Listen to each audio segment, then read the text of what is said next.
How you guys doing? This is Hybridsteel. Welcome to my last ever playthrough of Hydroneer. Last week we set up our first ever machine, put it up into South Hope, and well, it's underground now. This week we've got to expand the mine exponentially, or however you say that word, and then from there we're basically just going to be going for gold, basically. So we're going to be trying to expand out the sorting area. We're going to bring out the more drills and go from there. I need to get myself a set of scales so we can start measuring off iron, so we can start doing all the other fun stuff as well. Come on, YouTube, you know you want to work. Work, YouTube, work. Boom. No? Yes? Hey, finally. Right, okay, cool. Let's go, continue. Right, so we're on our final run. The final run. And here we are. Underground. It's all good. Right, let me just click that off. Right. So, yeah, last week we put all this together. We were all good. So, what I need to do is I need to melt all this down.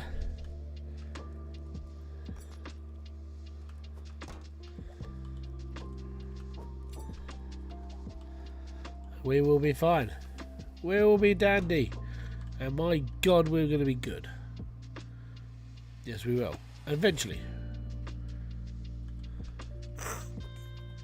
NJ Games, hello from South Africa, all the way from the other end of the world. How you doing, sir? Thank you very much for coming by. Right, I'm going to put that down there. Actually, no, I have got a set of scales. I don't have to buy a pair. Oh, that's good. We've got 200. Oh, that's not enough. We need more. More! More. How do you like it? How do you like it? More. That can all go in there. Is it 200? I think it was 300 for one of those. I can't remember how much things are anymore. Literally, I've just got no brain left.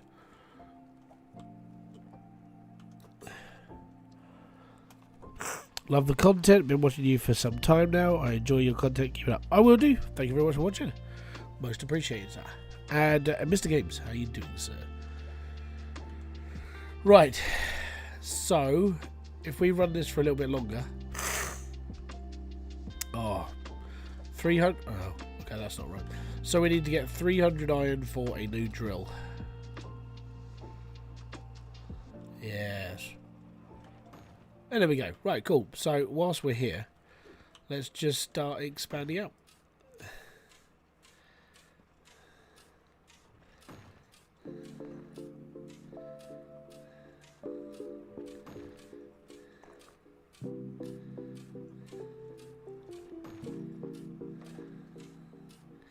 Diggy ho. Diggy ho. 30-day review. How you doing, buddy?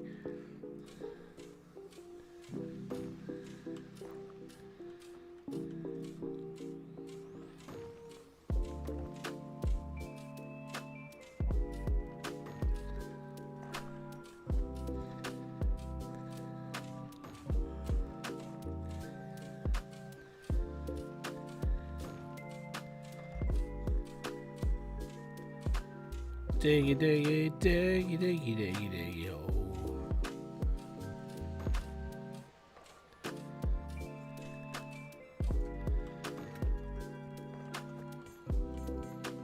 Oops. There we go. Could always be worse. I mean, I've just had a sneezing fit, so I sound a little bit stuffy right now. Really weird. Basically, I just started sneezing, and then it was like the tap wouldn't turn off, sort of thing. So very annoyed, but I'm fine now. It feels like I've got something stuck up my nose, but I haven't. You know, like false alarm, you're not sick, but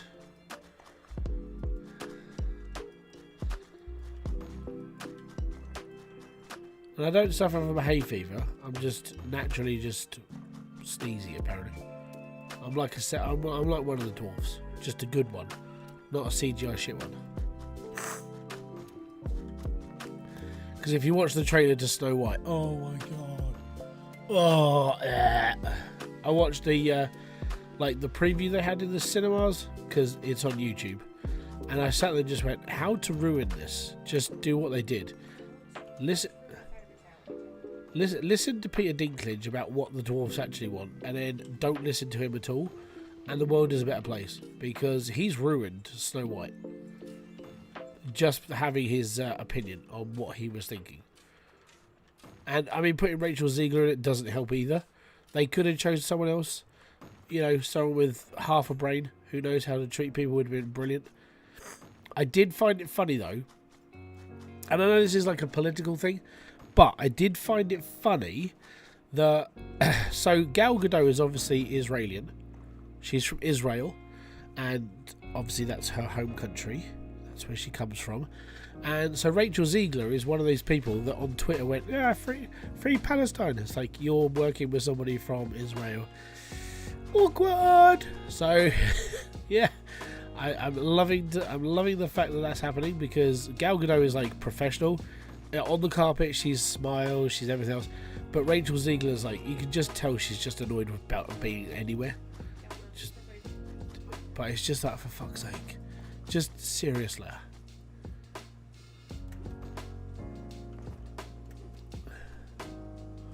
Apart from that, yeah, I'm doing alright. I'd like to breathe. Leave classic alone. Oh no, I haven't got a problem with like updating classic films, right? If they're good, like, I mean, Snow White could have been done really, really well. Honestly, it could have been done really well. But you have Peter Dinklage, who is like, well, you know, they're going with that barbaric way of doing the Seven Dwarfs, blah blah. You know, it's like, no, actually get dwarf people to play it because they want to. They're literally born to play the roles. Leave them be. And then what you do is you keep the original story of how things were in the original story, and it's basically a fairy tale made of like gold that you will make a shed ton of money from it over and over again. But no, if you modernise it, you won't.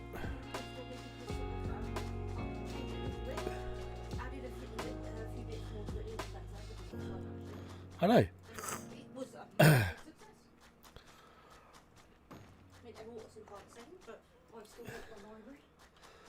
But then if you look at, like, because they're just about to release Mufasa. So, what do we know about the Lion King and Mufasa? Not a lot. You know, it's explained that Scar is Mufasa's brother, and Mufasa got the raw power while Scar was the brains of the bunch. And I get that. But now, according to new Disney lore, who's just redoing Mufasa as a live-action film, which is not live-action because it's all CGI, Mufasa's an adopted lion, to the pride. He's not actually Scar's brother. So where did all this come from? F. Scott, how you doing, buddy? Sorry, I'm in a little bit of like a happy ranty mood at the moment. I'm all good. Don't worry, it's just me. I mean, you can worry a little bit. That's up to you.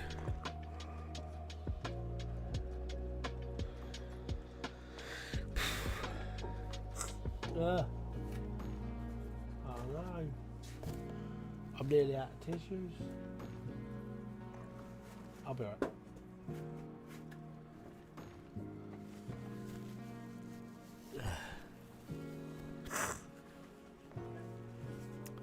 Exactly. It was the point of their disagreements. So Mufasa is adopted. Basically, he was abandoned. They found him, and then they adopted him into the pride. And then all of a sudden, he becomes the king. You know, and I mean, so you could tie that into that's the reason why like Scar resented him in the first place, sort of thing. But it does get a bit like they never thought about this. They're just trying to fill in the blanks and just cement over it. Like, hey, you know, we're just don't worry about what you can't see. We're doing. How close am I to 100 mil? We've got to get to the other land first. So I have to make 15 million on this land in order to go to the next land, and then I can earn 100 mil. So it's a long time. Come back in like 6 weeks' time, we'll still be doing this. Yeah, it's a big grind. But that's what the audience said I should do. That's what I'm gonna do. No, it would never work that way. Trust me. So yeah, that's how they're ruining the Lion King for everybody else. It's all good, you know. Just I've got to a point where I'm just saying, just carry on, do it. I was even participating in the Get Acolyte Season 2 made. And the reason why is because some of my favourite creators that I sort of watch between sort of everything, these are people who like comment against TV shows. And when they say comment against, they literally just talk about what's going on, and then they get told that they're racist, but they're just talking about what's going on the screen. Not sure how that works, but you know, pointing out flaws in TV shows apparently is now racist, even though it's really not. But yeah, bring on season 2. Get everything remade. Everything can be remade. Everything. Get my favourite creators their limelight. That's what I want for now. I want Velma season 3, so Disparu's got something else to bitch about. It's like that now. It really is. Literally waiting for the iron to be done.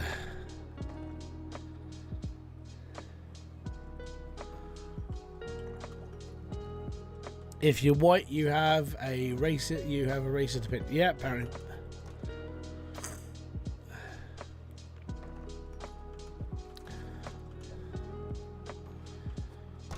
Mate, that's been the way it has it in the UK right now. And if you protest again, and this is how bad it's got now, because it is starting to happen, and you're like, oh dear. So if you're a white guy in the UK right now, and you put up a satirical message on like Facebook or Twitter about a specific race of people, you can have the old Bill knocking on your door right now. And I'm like, oh, okay, cool. And the worst part is, over the last sort of like 2 weeks, some people have been done for like being in the riots. That's their fucking fault. Idiots, morons. Don't go smashing up your hometown.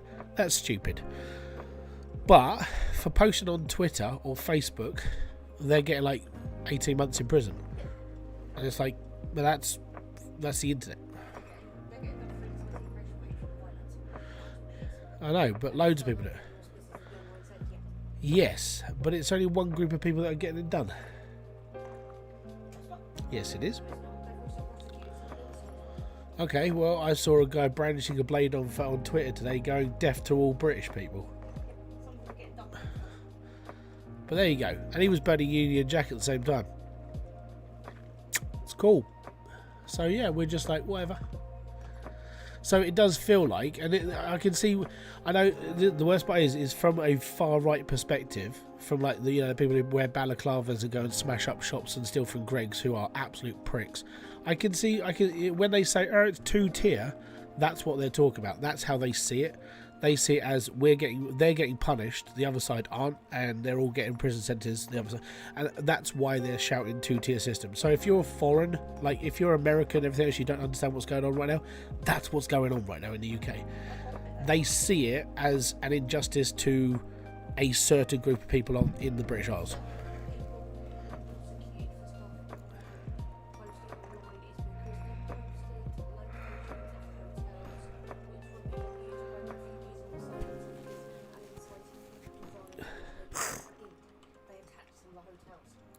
Oh, I know that. Yeah, but that was part of the riots.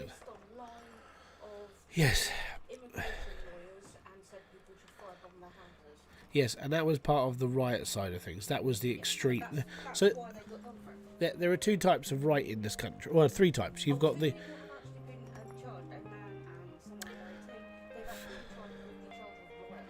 So, as I was trying to say, there are 3 types of right-sided people in this country. The normal right people who support people like the Conservative Party. You know, they're like the... If you've got the old school right wing, which are like, we want to conserve the UK, we want to keep this park open and that, because the old Conservative Party, back in like the early days of the Tories, before they turned into the new Tory, all they wanted to do was conserve the British wealth. That was all they wanted to do. Unfortunately, the new Tories took over and they wanted to conserve money, which is why everything sort of happened in the UK over the last sort of 20 years or so. When it comes to the next right section, which is what I would call the far right are the people who basically have a go at anybody that's not British coming to this country. Then you've got the extreme far right. The extreme far right are the ones that salute a certain Austrian person with a tiny moustache. Those people do exist, by the way. So yeah, so there are certain types of groups, and unfortunately, the reason why people are the reason why people are pissed off is because what they feel in this country is that it's an injustice to them having a voice. And then the worst part is you get two groups of people turn up to a protest. You get the people who are protesting against like the kid who went off and stabbed loads of girls in a little school where they were being taught how to dance and stuff like this. There are certain groups of people who turned up to protest that. Not a violent group, but in amongst that protest group, there were the idiots, and then there were the absolute idiots. Now, the idiots would basically go around and smash up windows and be like, well, we're pissed off. And I get it, BLM did the same thing. Black Lives Matter in this country, they were affected by George Floyd, right? And because George Floyd got killed in this country, we had riots in this country. So, our shops were being smashed up because of something that happened in America. Then you had this happening. So you had people smashing up the stores who were just pissed off with just the way things are going. And then you had the extreme far right who were there just to basically cause problems. They were the ones who were starting the fights, smashing up the police, throwing stuff at the police, bricking their mate, which I thought was quite funny. But you saw a lot of the far right coming into it. So when the worst part is what's happened with the way that Starmer has done it is that he's basically brandished anyone that turns up to those things as a far right extremist, even though some of them were just there to protest, to have their voice heard about the little girls that got killed. Because I saw there's been a couple of documentaries on YouTube now. Normally it's like a 22, 23-year-old something kid walking around at these places with his camera asking people why they're there. And he interviewed some of the people who were actually standing there going, I'm literally here to make my voice heard about the murders of these girls. And I'm against what happened. I get that completely. But then you do get the 18, 19-year-old chavvy kid who's like, yeah, I'm here to cause some violence because I'm really pissed off with the way things are going, isn't it, bruv? And that's the type of people that get arrested. They're also the type of people who go, well, two-tier Keir, he's arrested us, but he ain't arresting them. But yeah, that's where so if you wanted a breakdown of everything that's just happened in the UK for the last 4 weeks, that's exactly what's just happened in the last 4 weeks. The worst part is because I've been reading up on all this from all the media that gets covered, which towns are getting smashed up, and then I go on Twitter and I read through certain people's accounts because the right wing are quite easy to spot in this country. Basically, look for Paul Golding and then you'll find the far right. He's the guy that, down my way, he was in one of my local towns trying to get signatures to stop a mosque being built in my local town. I can understand part of his concern because of the sort of way that Luton went back in the early sort of 90s or early 80s going through to the 90s. So I can understand his concern, but at the same time, how he was doing it was very, very racist. And he was a bit of a dickhead about it all. Now, if you listen to a news journalist called Douglas Murray, he goes about this subject a little bit differently. And he actually debates different religion groups, not just one or the other. He'll debate everybody. And he's quite well spoken. He's very intelligent in the way he talks. So if you want to listen to certain people, that's just the way to go. So if you want to listen to someone who's got a level head, but at the same time does see a problem, go and listen to Douglas Murray. If you want to go and listen to some far-right extreme people, go and find Paul Golding and then sit there and just go, well, you're a tosser. Because I do. But because I look into all this and I read it all, obviously it's all in my YouTube history, it's all in my my Twitter history. I look into people's profiles, I go through their videos and stuff, and I do sit there and just go, I wonder if I'm going to get arrested for this, even though I'm just reading. I'm not posting any of this stuff, I'm just reading through it. But would that get to a point of am I going to get arrested for just being inquisitive? So yeah, it's very strange. It's a really strange time to be living in right now, because you have no idea what sort of action you're going to get because of an inquisitive mind. I was always told, if you're going to listen to an argument, you listen to both sides of the argument. So I can listen to it from a left-wing perspective, but I'd like to hear the right-wing perspective about what they're focusing on to actually understand their whole problem as well, and see if there is actually a middle ground between the left and the right. But because of that, you never know. Old Gathers might turn up on my doorstep tomorrow and just say, you know, we're going to have to arrest you for this. It's like, I ain't done nothing. All I'm doing is reading stuff. So I think I'm in the clear. But yeah, it's a very, very strange time because of all these people getting arrested. You do sort of fear even just reading things, because it's just that one thing that it could happen. You have no idea. So yeah, I don't know. At the time, as I said, I'm just an inquisitive mind, just reading anything and everything. And then some of it I can sympathise from the right, and then some of it I can sympathise from the left. It's more of a centralist way of thinking. You have a bit of both, and then you'll be alright. If you have too much of one side and not enough of the other, you get an imbalance, which causes problems. And that is how issues start. If everybody, like even in America or different countries, if everybody just sat there and right, what we need is a balance. So when it comes to the way that I would sort out the border in America, I would carry on building the wall, because that's the long life project of America. It has been for a very long time. And even Biden was paying into it. So it's a big thing. Everyone buys part of the wall. And then what you do is you set up immigration centres along the border, which apparently have got done, but apparently immigration centres are really slow processing in America, if not non-existent. So you do need to sort this out. That's just one of those things. The people who get caught like muling drugs, send them back. You know, you've already caused an offence trying to get into this country. I'm very sorry. You mixed with the wrong people. You're going back to where you came from. But if you're coming into a country for a legitimate reason, you know, to get away from like persecution, or you're coming away from a war-torn country and you do need a better life, then you should be entitled to it through the right ways. Just the way I see things. The only problem with that is, in this country, the UK, is that a lot of the people that come to this country don't come legally. At the moment, we've only got one processing centre, which is Dover. Unless there are more, and I don't know about them, let me know in the comments. But for a lot of the way that it's been going right now, is there's only one processing place in Dover. All the little boats and stuff are coming across the channel to certain places. They're just landing and running. And last week alone, we had 1,000 people in this country illegally, straight over from France to our border. It's like, okay, cool, what's going on? And at the same time, we're all sitting there going, so what's happening? Oh yeah, you get the far right protesters, we don't want you on our land, get off our land. And you're just like, oh, shut up, please. But then you see the far left, like, we welcome everybody. It's like, I don't think we can. There's nowhere for people to live. It's been fun.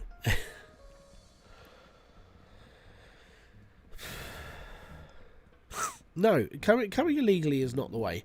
If you can go through the system and you can get, like, if you can get into the system, get into an immigration centre, get your paperwork sorted, get a residence, and become a member of society, I have not got a problem with you at all. But apparently in the UK, we've got, like, the far left who are like, well, we can home every single one of them. No, we can't. We haven't even got enough houses for all of us yet. To put it into perspective of how many houses the UK needs for demand right now, we need 4.5 million houses built in the next 5 years.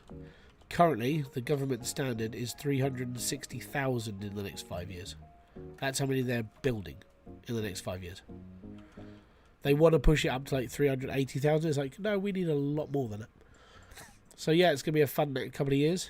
So yeah, I'm just sitting. I know the worst part is like I'm just sitting on the sidelines reading it all, but I can't. If I do the whole, you know, if I post my concerns anywhere, I've got people on the left and the right. Some of them don't like having conversation. Some of them are very sort of like stuck in their ways as well, which I understand. Everyone gets stuck in their way over time. But they're not even willing to hear the other side, even if the other side makes good points. Not all of them. Not all the points are good. Some of them are just outright stupid. But then other points where we need to check everybody's paperwork is a far-right extremist view, apparently. On the left, they're happy to take in every single person. And it's like, well, that's not right. And for me just saying that's not right, I'm a racist according to these people. If you're coming to the UK, bring your documents. Make the process easier. Make it better for us. Don't try and do it the hard way, which is turn up and just go, I want a house, because it's not going to happen. You get stuck in a hotel for like 2.5 years, 3 years. There are people in hotels now in the UK who have been there for 4 years because COVID shut down the centres for a bit, and then we're on a 24-month backlog, which I forgot my fucking drill. Bollocks. But yeah, that's just been how it is. So it's like I say to people, I'm not a racist person.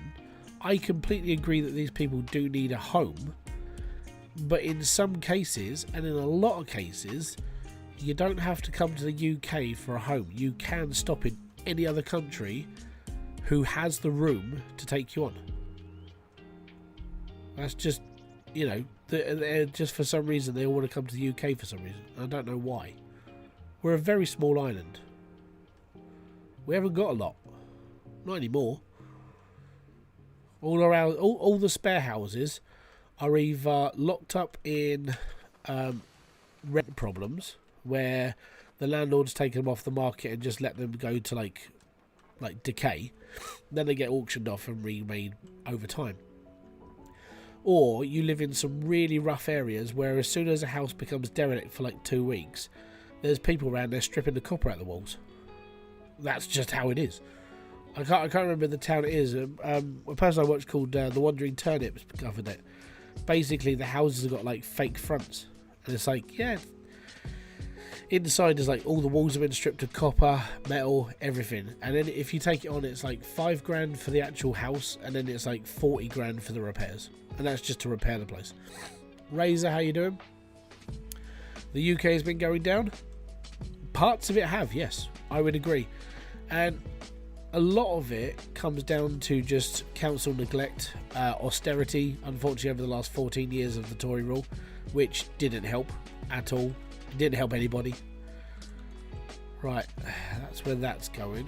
So I need to pipe this in. So I need a T-pipe and I need some conveyor belts. That's my next deal. Excellent. The US border gets every country trying to get... Yeah, because at the moment you've got... you haven't just got Mexican people trying to get into the US. You've got Mexican, Chinese. I'm pretty sure there was Taiwanese on that list as well. It's because they're all just crossing over. And then they're all leaving their IDs at the gate. So when they come through, they have to be documented as a new person with no history. It's yeah. Yeah, the Indians are going over as well. The worst one we had was actually a couple of nights ago. So get this. India itself, the country, celebrated the 50 year of independence from the UK, right? Because after a certain amount of time, India became India again, not part of the British Commonwealth. So in India, they were celebrating their independence. I completely understand. Be happy, it's all good. The problem with that is when you've got like a whole street in London with Indian people celebrating their independence from Britain, and they're celebrating it in Britain. I didn't understand that, because they're in Britain celebrating their independence from the country they've taken residence in. It's very strange. Yep. We have the same. There are specific groups of jihadists who do operate out of the UK, and that was proven when we had what was the dude who blew up, Jihadist John, I think he was called. They had to give him an English name so we could refer to him, because we couldn't pronounce his real name. Then we had a group of people who came out of Luton who were the responsibility for the bombing at a concert, the Ariana Grande concert up in Manchester. They came from Luton. We also had the 7-Eleven bomber who blew up buses in London. He was from Luton. and a lot of people come from Luton. Turns out they're all from like one specific area in Luton, and the only person that ever talks about it, unfortunately, is Tommy Robinson, because that's where he lived. And the worst part is, if you listen to him, you're a far right extremist. And I was like, but literally where he lived and where these people came from, and he was protesting against them. That was part of the reason why the EDL got involved. Like, that's where they started from. But they started in the EDL because of they saw a group of like military, like people from the UK getting abused. That's how it started. How it finished, it hasn't finished yet, but it just got worse.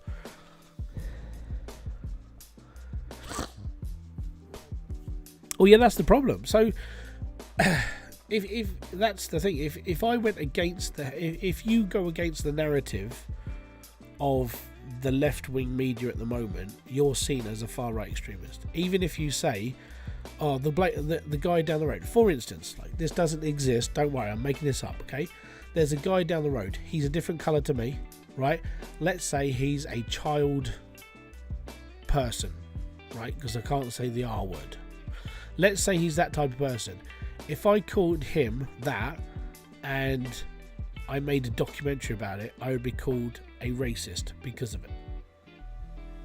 Just because I'm pointing that out. That's what they consider right-wing media. Right, have I got enough? I've got my T-pipe, I've got my curved pipe, I need my conveyor belts. But yeah, for me, I sit in the middle. I didn't vote Labour, I didn't vote Tory. I voted the party I voted. It wasn't Reform, trust me. I wouldn't vote for Reform, because Reform was like printing a swastika to your forehead. Unfortunately, you know, that's just how it is.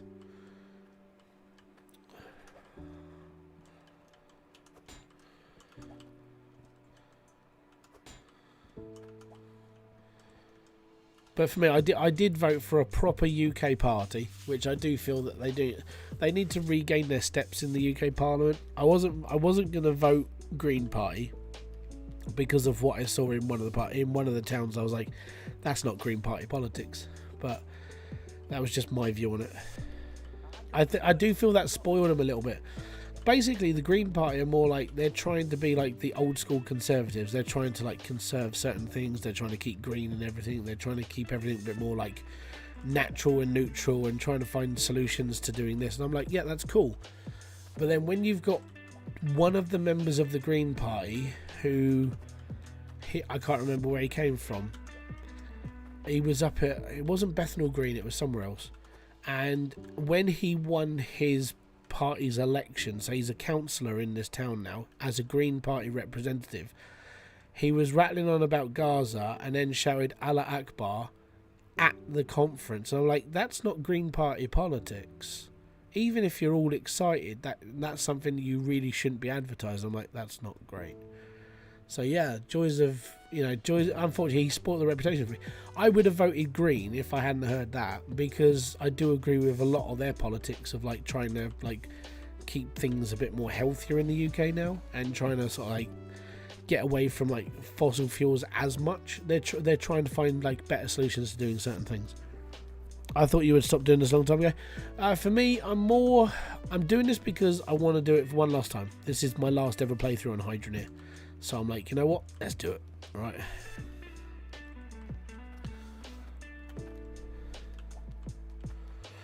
If you agree with 100%, yeah, exactly. If you vote for a political party, you vote because of X, Y, and Z, but you do have to keep a question on their own motives.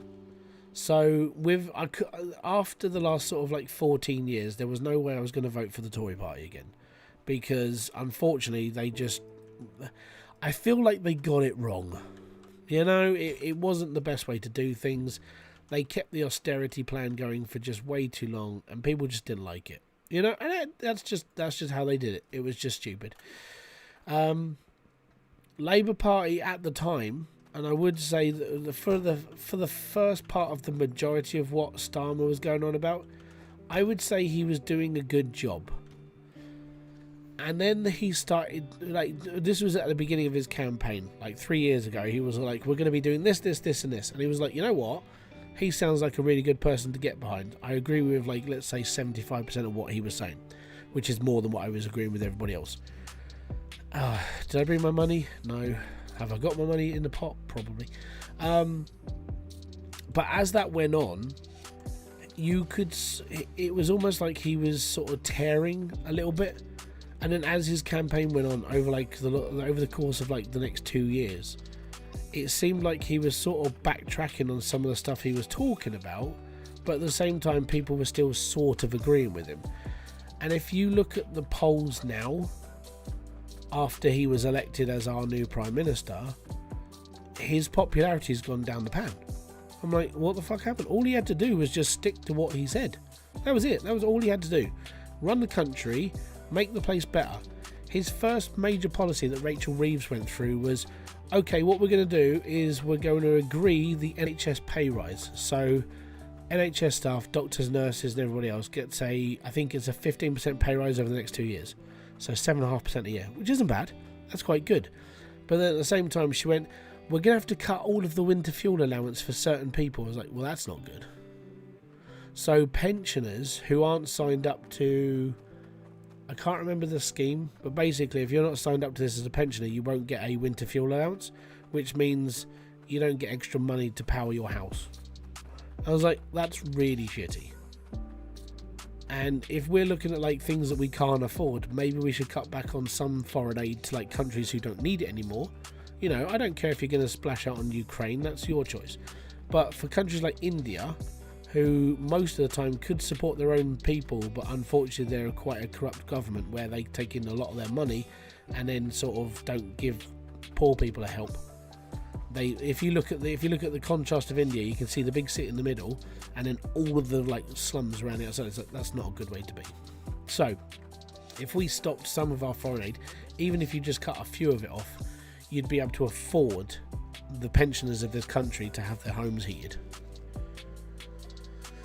It was not good, basically. How's it affecting us? We got shifted over to universal credit.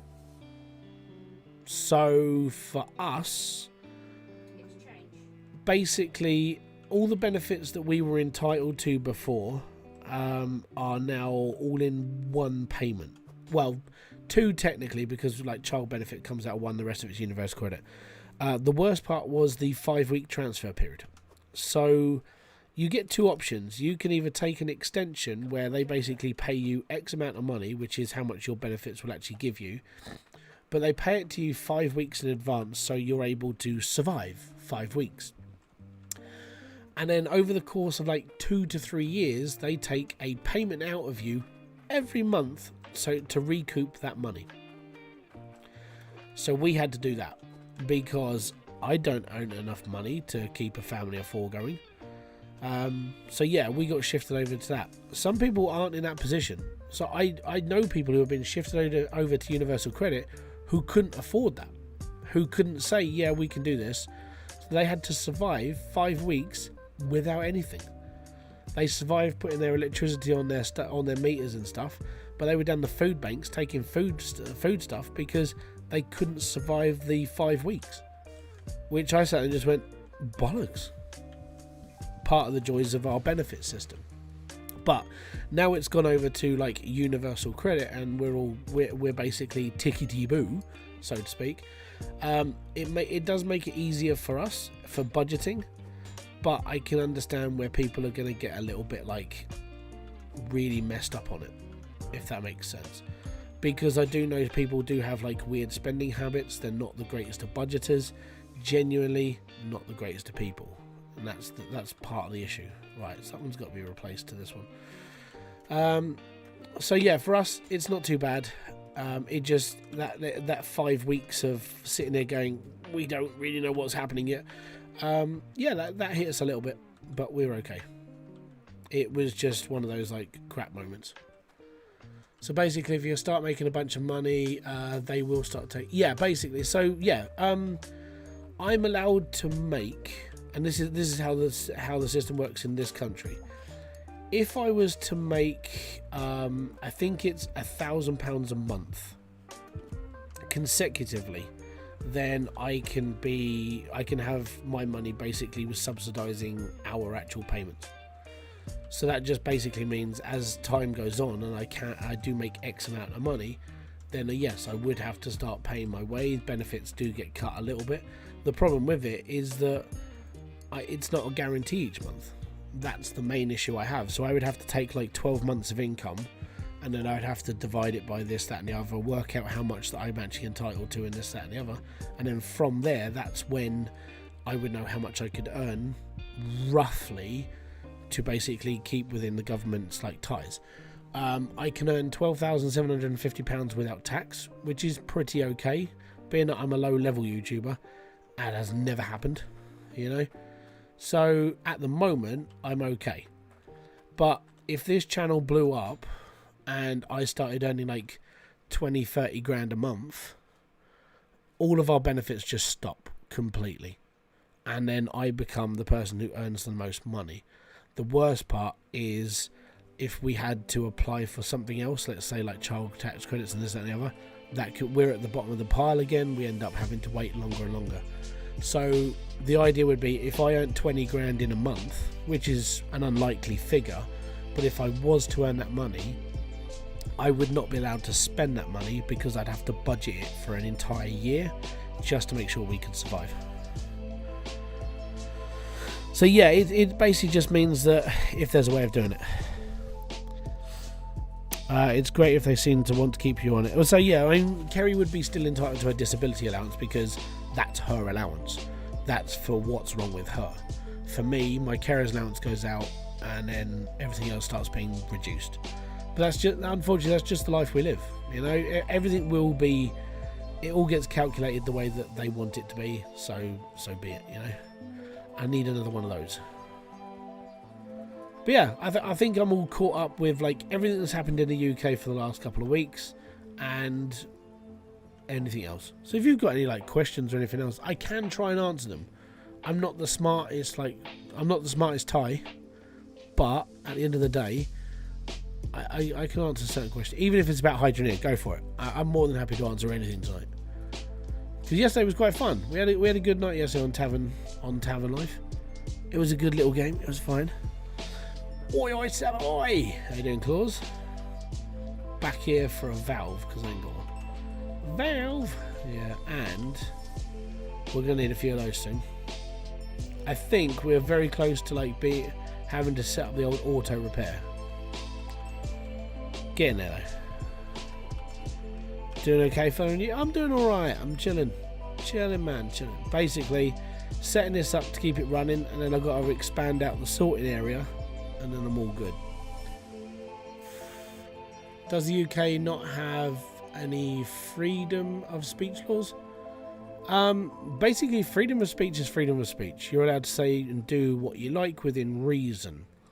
Obviously, I'm not allowed to run outside of my front door and go, "Oi, you dirty beep, beep, beep, beep, beep," because at that point I'll probably get my head kicked in, you know?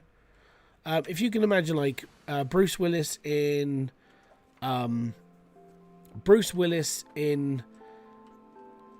Hard 3, right? That would be that you're not really allowed to do that. Let's put it that way. If that makes sense, yeah. Here we are, going really slow. Oh shit! That one, yep, that one. Pomp. All good. Oh no, you broke. Right. Okay. So after this lot's broken, we're okay. Did you spend 5 hours flattening the plot? No, I haven't. No, I'm not doing that this time around. This is literally, I need to make 15 million quid to get off this land. That was the stipulation that my viewers put in.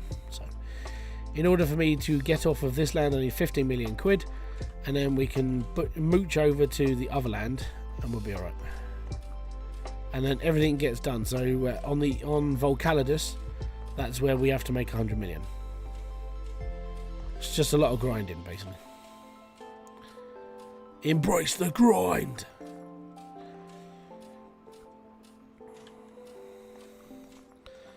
The UK has freedom of expression laws which cover speech we're used to.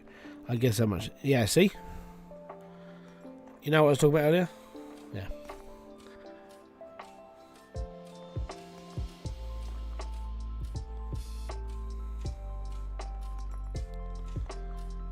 That's why I said, if you, I was talking to somebody on Facebook today, I was like, you need to go and listen to Douglas Murray. Because Douglas Murray, as I said, he's a very sort of like level-headed person when it comes to debating. And he made so many valid points a couple of years back. And most of what he was talking about is all starting to happen now. And it's like, it is, unfortunately. For the record, he isn't a racist. He doesn't mind if like people want to worship what they worship and so on and so forth. He just believes in certain things that should be followed as a social etiquette in the UK.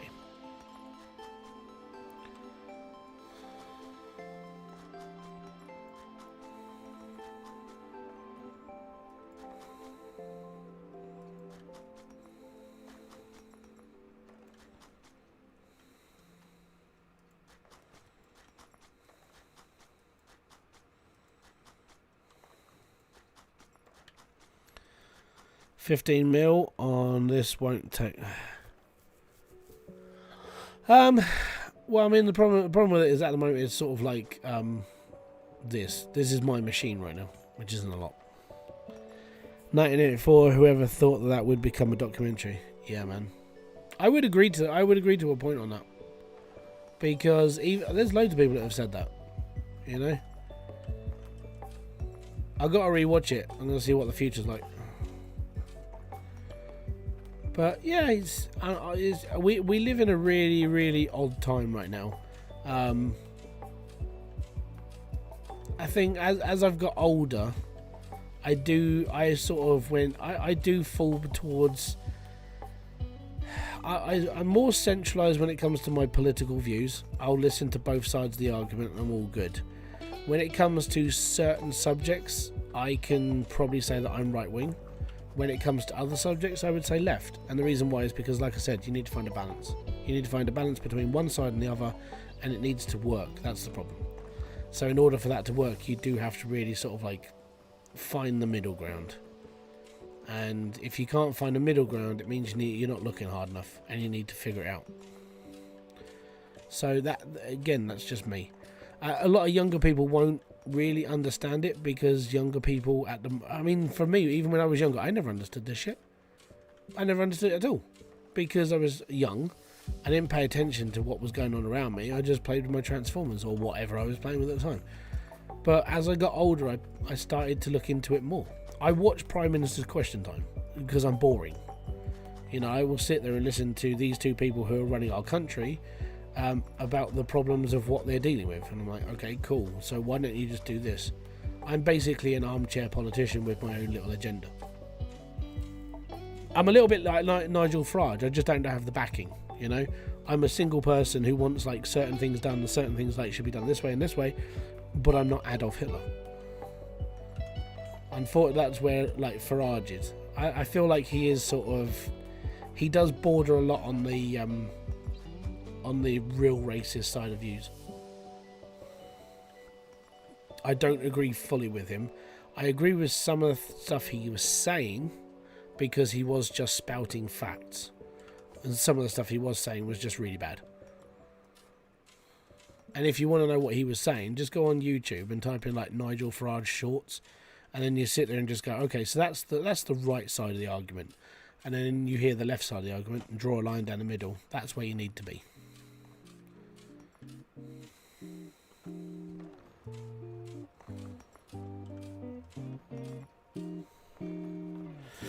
Orwell he was just yeah.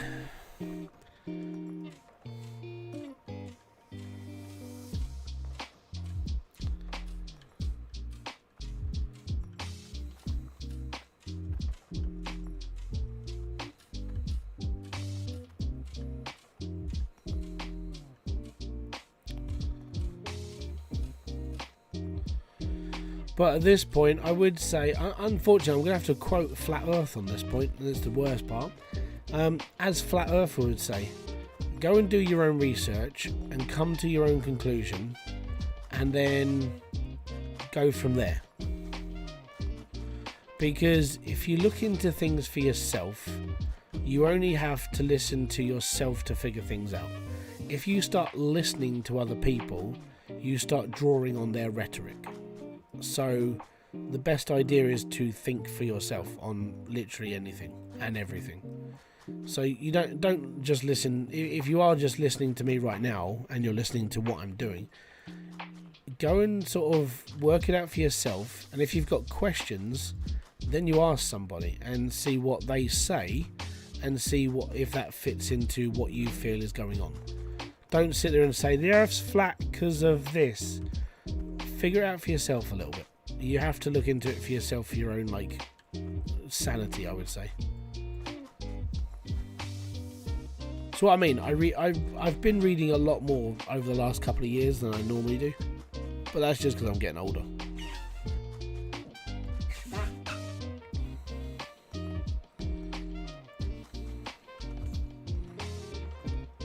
Right, so they're doing okay, that's doing fine. Get rid of this block in the corner again, because I grew it again. There we go, done. Fantastic.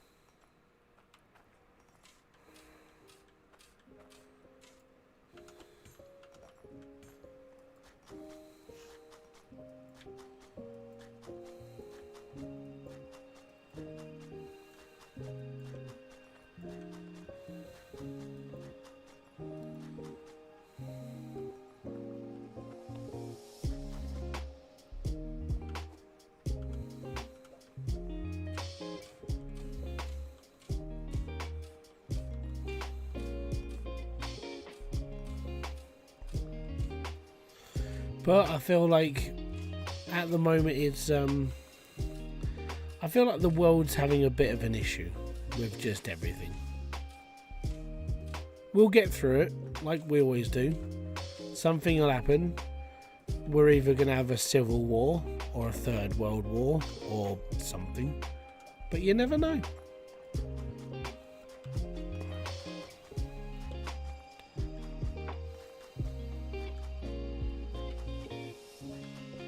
Maybe the Christians will be right. The Jesus will rise from the grave again. And he'll just sit and just go, "You're all a bunch of tossers. Like, my dad created you from absolutely nothing, and this is how you treat each other. You." I don't know. It'd be fun, wouldn't it?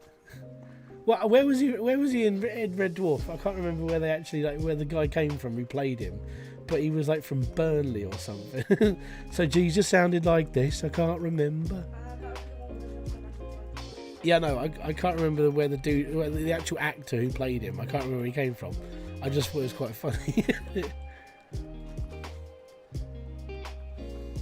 Yeah, I feel like with all the people going, Jesus is going to come back from the dead, blah blah. It's like, if he turned up, he'd just be sitting there going, "What the fuck did you do? Seriously, I leave you with 10 bloody... my dad gave him 10 commandments. All you had to do was live your poxy lives, and this is how you treat it. You bunch of prats." That would just make me laugh. I would believe in God straight away if that happened, because there's a man on a hill who's indestructible, who's literally telling everybody, "You're all a bunch of morons." That would make my day. It'll be broadcasted on the news on every channel around the world. He's just going to stand and just go, "The fuck?" Yeah, I would laugh my arse off at this point.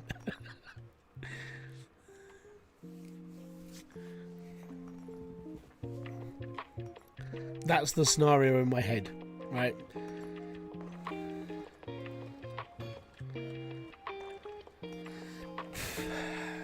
I think we've got enough money now to buy the rest of this stuff, so we can get all this started smelting, which would be nice.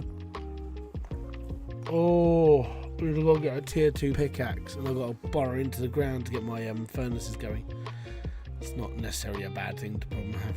Excellent. Cool. Right. Let's smelt this lot down.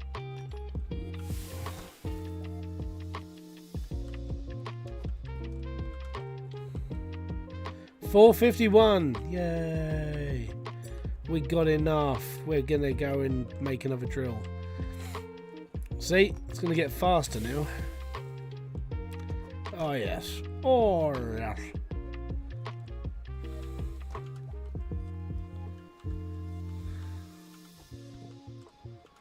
What can we do? We've got, it's £288 gold. You know what? I'm not going to take that with me.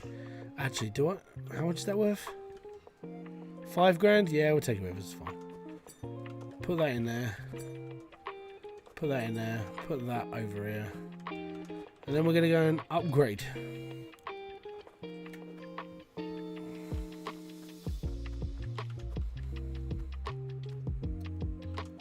We're taking this with us. If I can make 2 drills, I will.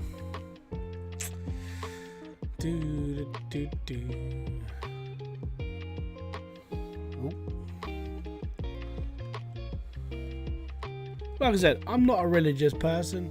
Never have been. Well, I would say never have been with like quotation marks. And the reason why I say that is because when I was a kid, I got brought up in a C of E school. So every day you'd sing hymns in school. Easter, Christmas, that sort of thing. We'd be down to church, that sort of. And I didn't. After a while, I feel this happens to a lot of people though. After a while, if you're not one of these people who's constantly under the light of like going to a church, you fall out of it. And you fall out of it because you're not worried about it anymore. You don't really care for it. There are certain people who will sit there and carry on going, and that's up to them. I can't tell them not to, because that would be stupid of me for not letting them have their own way. But yeah, for me, I've never been a religious-y sort of person, and I don't care if you are or not. It's your life. I'm not going to stop you from doing stuff. That's just stupid. But yeah, that's why I would laugh my arse off if the first thing that happened, Jesus rose from the grave, stood in front of national television, you know, the whole world's crapping themselves at this point because it's actually happening, and he just stands and just goes, what the fuck did you do? Seriously. 2,000 years and this is what's happened. Because I think that it would just be the best thing that's ever happened to humanity at this point.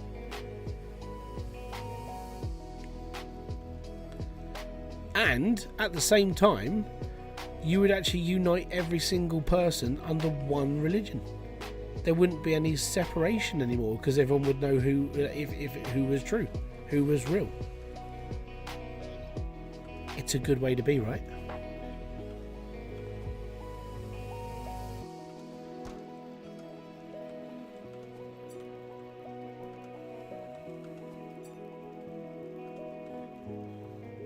But we'll see. You never know what could happen in this world. It's a strange, freaky place. The person who's going to change the world the most may not have been born yet. Keep that in mind.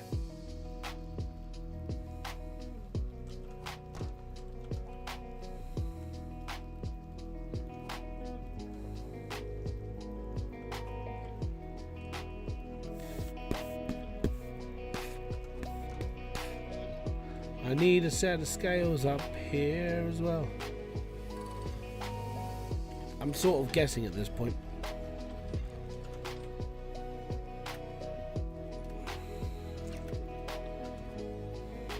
Poof. I don't know if I've got enough to build another one, but we'll see. No. Fine, I'll just leave it in there. It's alright. Wow.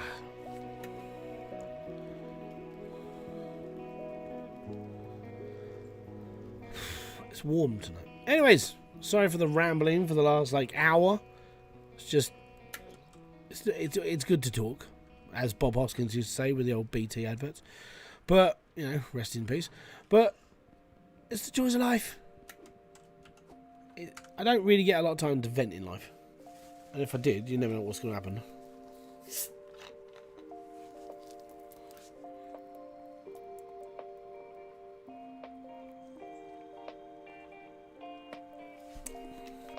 I have got one thing going for me though. Pardon me. Because I don't shave this part, well, I shave this part of my face and I have this here, I could go and stand on like the other side and just go, death to the white people. I grew my beard out of laziness and I'm a metalhead, but it's the same beard as a certain like religious group. It's really strange. I'm not part of them, by the way.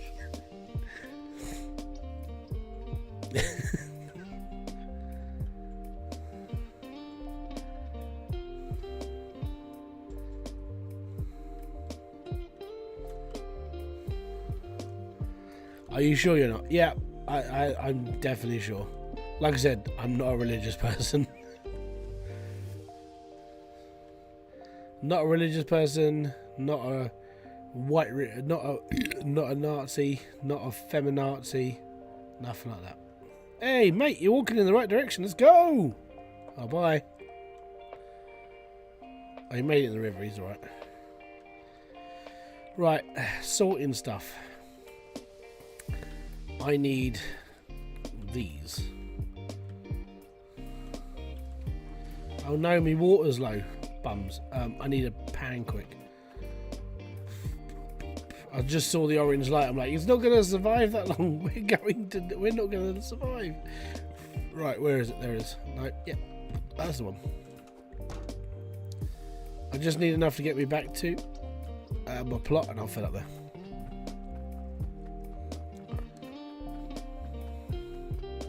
Yeah, I think I'm too lazy to follow that religion. They keep themselves shaved. They're like proper lines and everything. I shave like once a week if I'm lucky and just like, I can't be bothered. I am too lazy. Admittedly, like I said, I do the washing stuff, get this done in my own time. I'm all good. But no, I'm just too lazy to keep myself tidy. The next time I got to get tidy, I got to go to a funeral on the 4th of September. So that's the next time I'm actually going to wear a shirt. I haven't worn a shirt for a little while. Right, we need pipe. And I forgot to bring my epoxy flipping thingy. Because I need these. Great. What bugs me about this game is that nothing is centered when you pick it up. So dropping in the buckets would... Oh, that's not hard. Yeah, there's two dots. So I turn my dot right down. I'm pretty sure...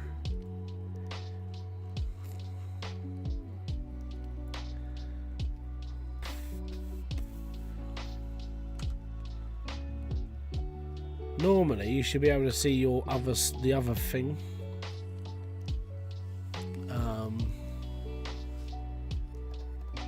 Toggle split screen, toggle colour. It's pink. Unless there was a way of turning it off, I don't know, but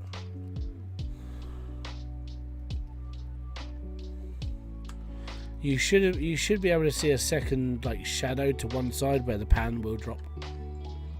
That's how that works. Right.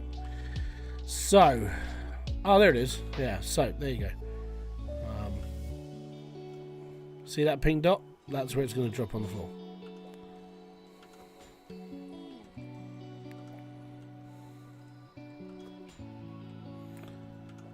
Alright, hold on. So, I've got iron and gold.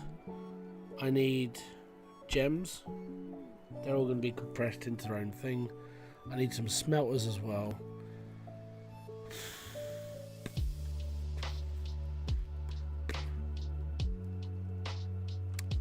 Couple of those. Right. Okay, so I need one gem for. So there are onyx. So diamond's not on here. So I need onyx, ruby, emerald, and sapphire. So I need four of these at least for the conveyor belts that are going to go over the top. Yeah, exactly. So it is there. I mean, you do get an idea of where things will drop. Iron, gold. Cloutium because I'm underground. Shards. We're not getting core stone, so I only need 4 of those. So I've got 2. I just need 2 more. That should technically do me for all the pipes I need for this. I'm going to need... I might just need a couple of these. I'm going to need a tier 2 pickaxe. I've got a thingy. I'll take another... I'll take 2 of these for now. Because I've got to build the auto thingy as well, so that's fun. Right, let me just get all this loaded first.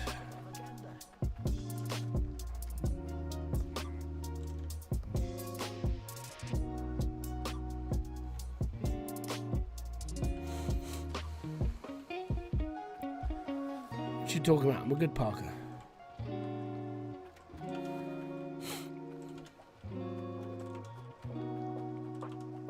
This is why you should bring a cart with you guys. If you're ever shopping, bring a cart.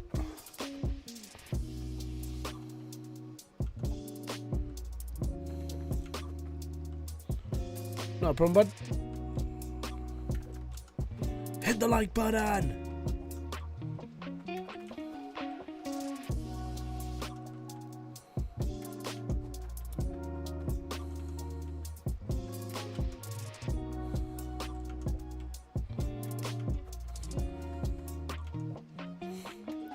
Right, so that's that bit done. Iron. Gold. Max! What's up, dude?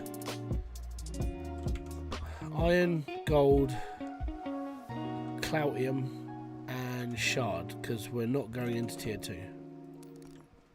Right, I got 8 grand left. We're doing alright. Back on Hydroneer? Yep, it'll be my last ever playthrough.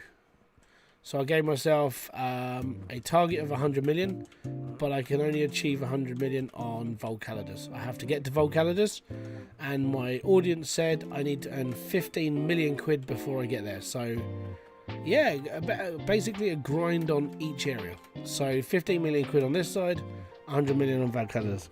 So it's my last ever playthrough. Might as well rinse it, shouldn't I? You know.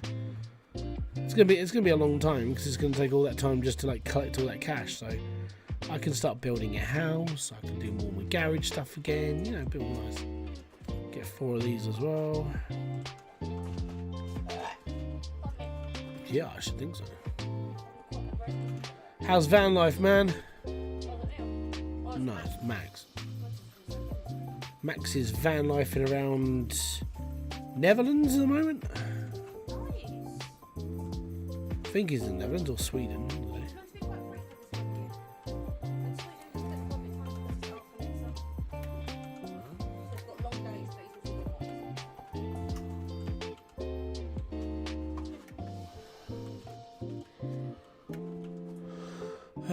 We're currently on our way back to the UK. We're in Belgium right now. Ooh, watch out for the riots, because they're happening right now. Stay out of the main cities.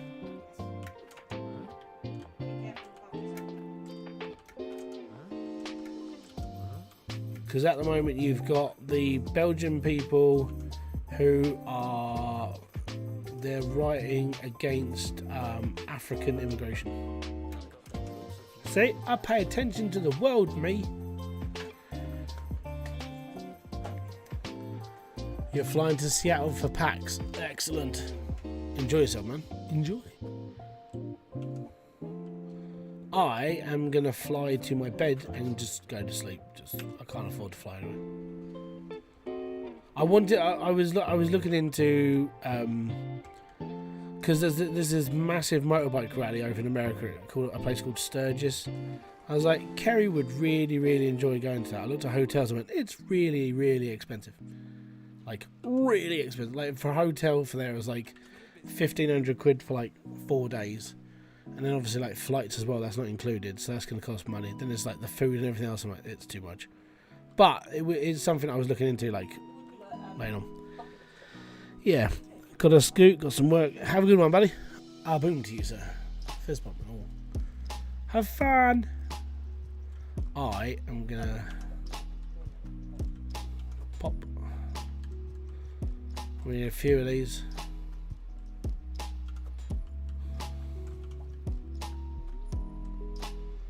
Right, so I've got golden iron, that's shard, that's cloutium, ruby, sapphire, emerald, and just in case onyx. I'm not holding my hopes up, but you never know. And we've got 1,400 left. I think I need some cables, but I'll figure that out in a minute. Let me just get all this shoved together first, and then I'll see what else I need. So I've got a tier 2 stuff. I can dig in a little bit into tier 2, just so I can set up the smelters and the everything else. And then we're good. We're good. It'll be fine. Can I get my money? I've got my money. Let's go.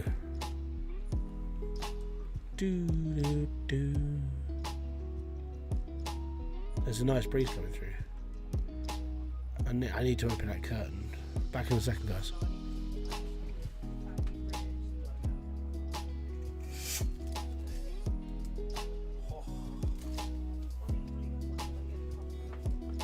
You won't get blinded. It's 8 o'clock. There is no more sun. Only Zool.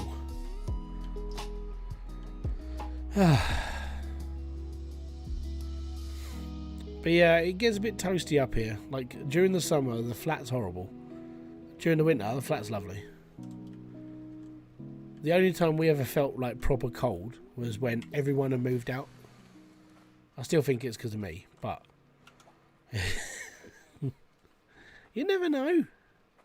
It's all the shouting at night. Oh, you twat! Fucking get off my screen! No, I'm dying again. Right, we're going to have to make some room down there to put all this in.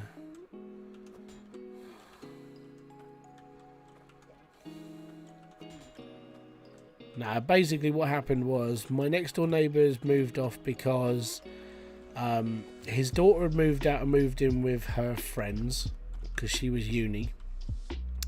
So he didn't see the point in staying in a 2-bedroom flat on his own. And he had a dog, a big dog.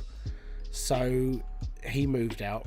The lady downstairs moved out because the house flooded and the council took flipping ages to repair it, so she moved out. And my neighbours downstairs had another kid, so they moved to a bigger house. So it literally 1 year it was just me and me, Kerry, Logan and Ollie, and it was just like no one else lived here. It was peaceful. There was no dogs barking for at least a couple of months. It was nice. And it didn't smell of poo, like dog poo, because there was lots of that in the garden. Well, not my garden, next door's garden, where they used to wash off their patio with a hose pipe, and it used to just get snowed up in one place. That's the reason why I never went out in the garden ever, because it was disgusting. Right. Anyways, let's go Mario. Right. So that can go over there, that can go over there. We need to get all the piping down here now. Oh, yes. Right.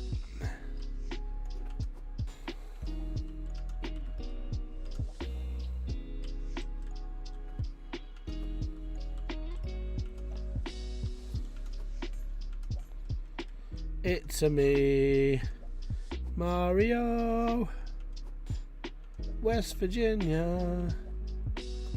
Man and mama, take me home, Mario. And now I've just ruined that song for everybody. What a shame. I'm sorry. I'm sorry.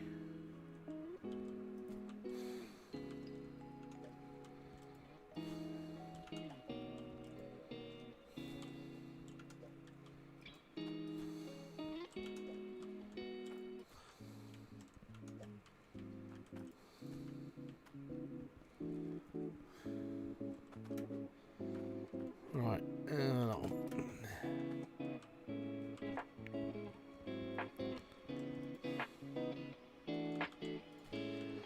right, so that's shards.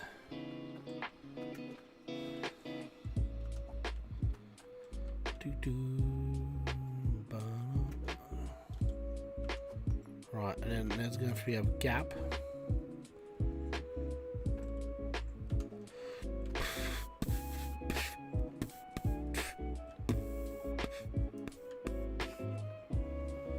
So the gap goes there, and then I need to put my compressors in as well. So I think they do just work off water, so I might just be able to do this without wires, which would be quite handy. Downside is when it turns off. But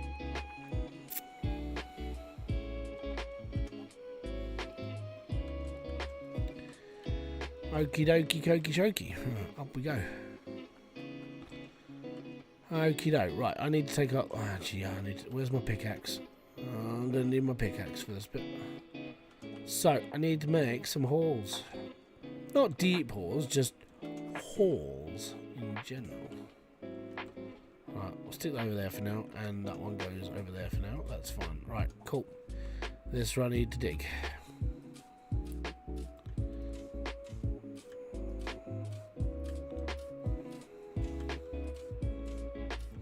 Cool. Now I do need to make one more hole. That is because that would be a sorter for Clatium, which we haven't got. No, not the floor. Well done, just the rake. That's all I need.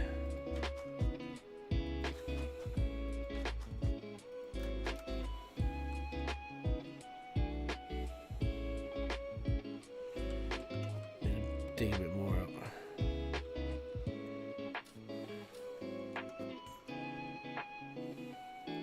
Cool. Now I need to get me smelters.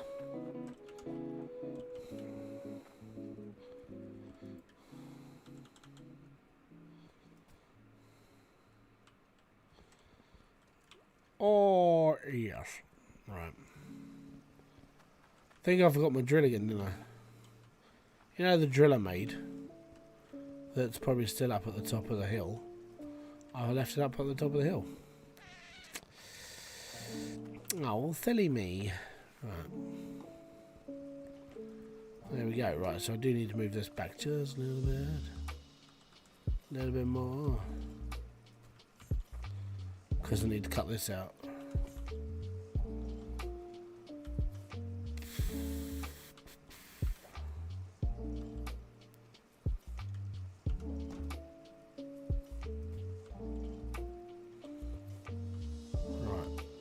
So the reason why I need to cut this bit of floor out is because that's where the smelters tip, and you need to be able to access that. So that's fun.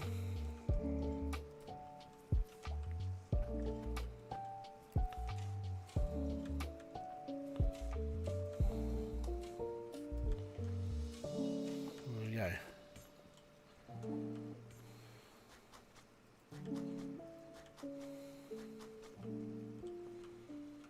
Padonk.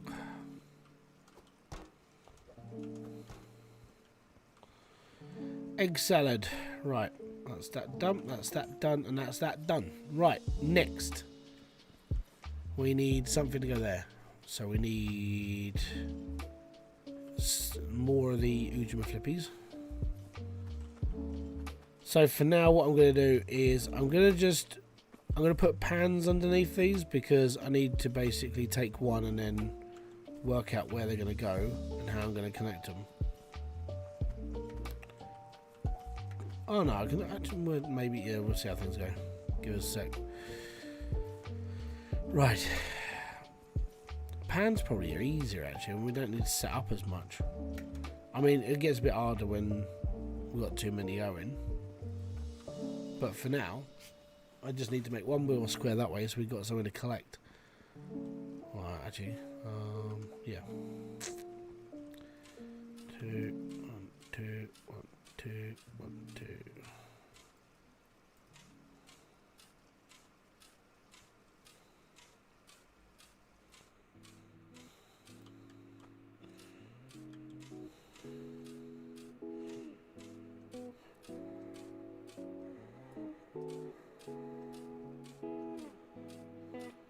Should be okay. And we are on Twitch as well, so if you are on Twitch, hi. By the way, there are more than 0 people watching this on YouTube as well. Don't be alarmed. But, you know, joys of like certain things not working on. This always happens. I did an update to OBS yesterday, and now that counter doesn't work again. So it's all fun and games. There are actual people watching. So don't forget, if you are watching on YouTube, you can head over to Twitch, and you can follow me there as well. I mean, I don't know if you want to, but you do have the option. And it makes my Twitch look really cool. I mean, apart from no one watching.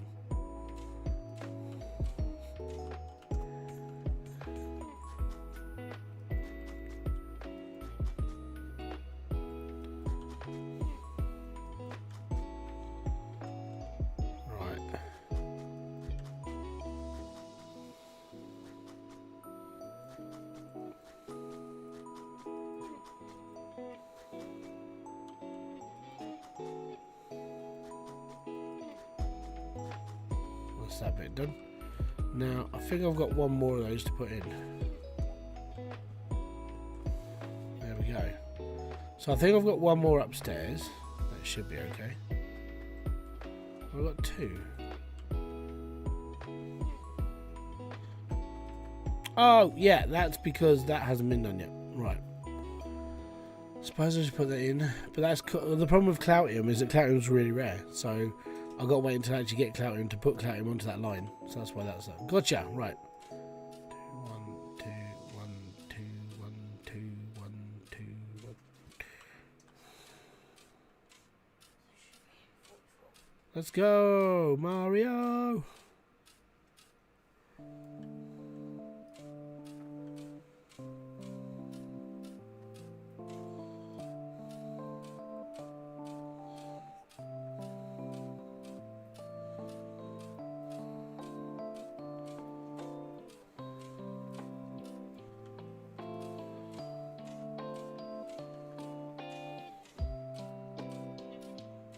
There we go. Right.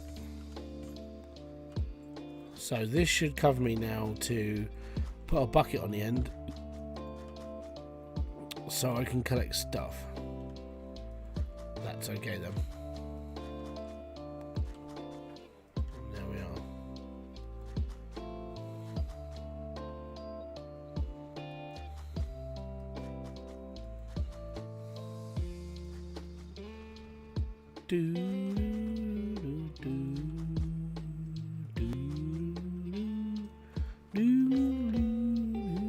Yeah, I'll put buckets down here for now, and then when we're actually like setting up compressors, we'll be right. So I mean, so if 30, I don't know if you're here, Justin, but you can see where the pink dot is. That's where it stops. So it does help for placement. I put it there so you can actually see it. There you go. So it does work. Yeah. It's just a weird little system. Yeah. It's just the one I normally use is black because I know where I'm dropping things. Yeah.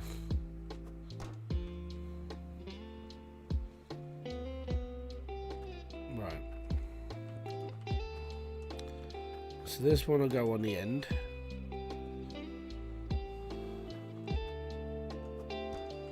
And then I've got 2 pans for bloody shards, because every time I take a shard bucket, I don't need it.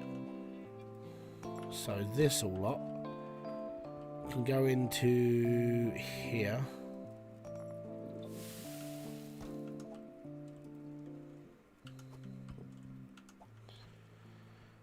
I'll stick that in there.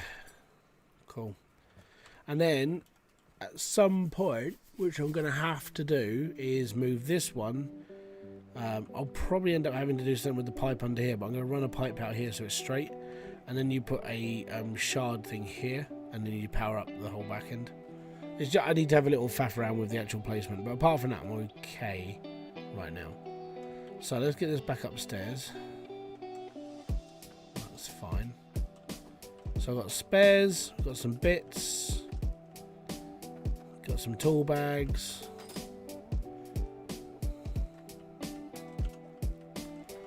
That's fine, that's fine, and that's fine. Excellent. And then all I've got to do is put water in my truck. Yep.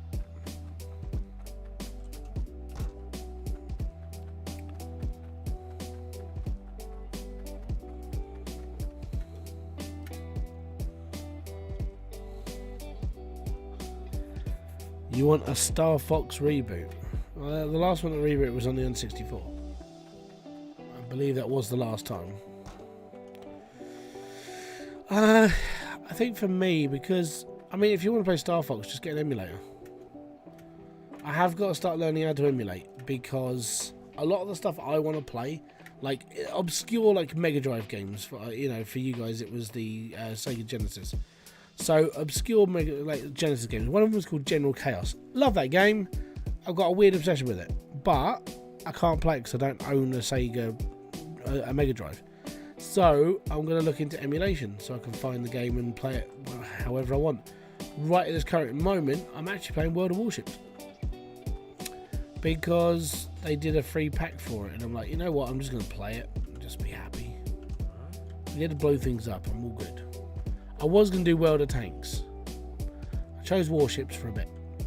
Anyways, let's see how this all runs now, shall we?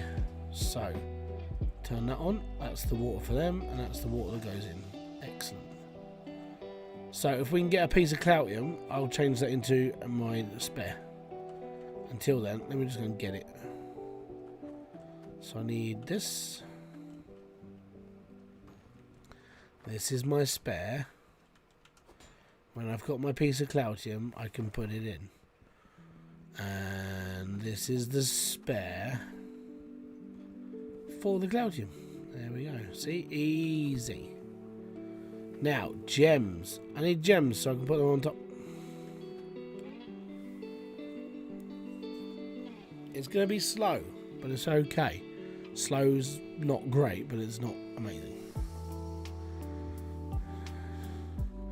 It's because all the piping is just iron, and it's the iron mix. So what I need to do is I need to use Cloutium piping everywhere, so then it all runs at a higher rate. The downside is, can I be bothered, because I'm only going to be using this as a X, Y and Z machine until I move. That's the main issue. I just need to make lots of money. Making money is getting easier now because we've now got more equipment to do stuff. And I have got another drill, it's just not here. But at that point I do need to faff around with the order of things. Yes. The order of things needs to be changed. So the main water supply is going to be here, but I want to change this all to Cloutium piping. So even this needs to be changed to Cloutium piping. All of up here needs to be changed to Cloutium piping. All of it. So I need to buy a lot. That's where money's going to come. That's right, that's what I need to do now. There it is. No, crap. Put it back. Thank you, come again. Right, gotcha.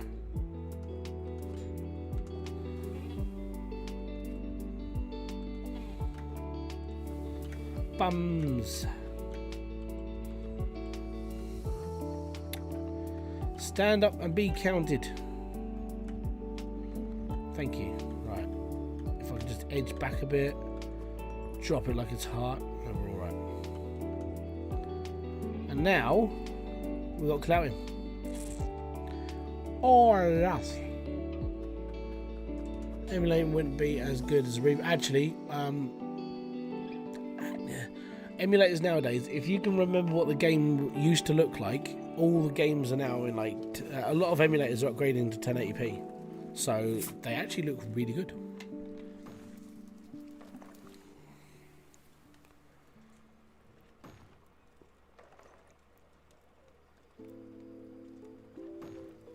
My advice though is go back and play it and then really think, do you really want to see a remake of that game? Because you're remembering something that at that point was like state of the art. If you go back and play it, potentially it might be crap.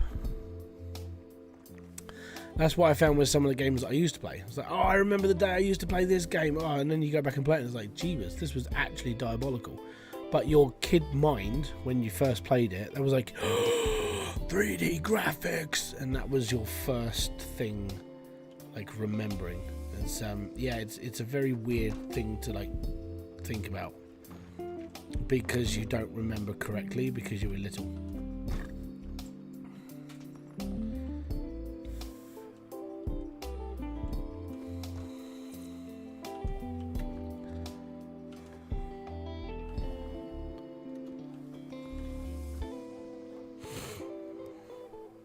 No, it's not going to happen.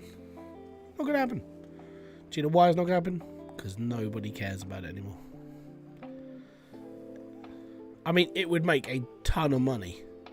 Really would. But the only people that would buy it are anybody over the age of 30.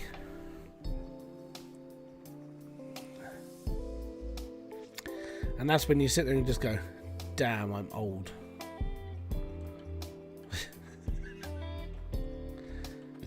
Because that's how I am. What was the conversation I had today? It was, when was the first Batman film? The first Batman film I remember was the one in the 80s with Jack Nicholson and what was his bloody name? Yeah, 89 was Michael Keaton and Jack Nicholson. Now, Logan was like, so when was the first Batman film? I think that was the first one. Turns out it wasn't. The first ever Batman film was in 1943. Or 47, sorry.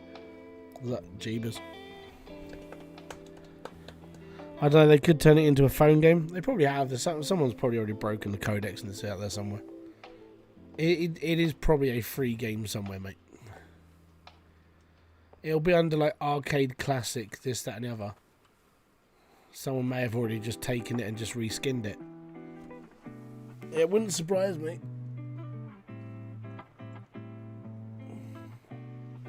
Especially when you know what mobile developers are like. They're scum. I hate mobile developers.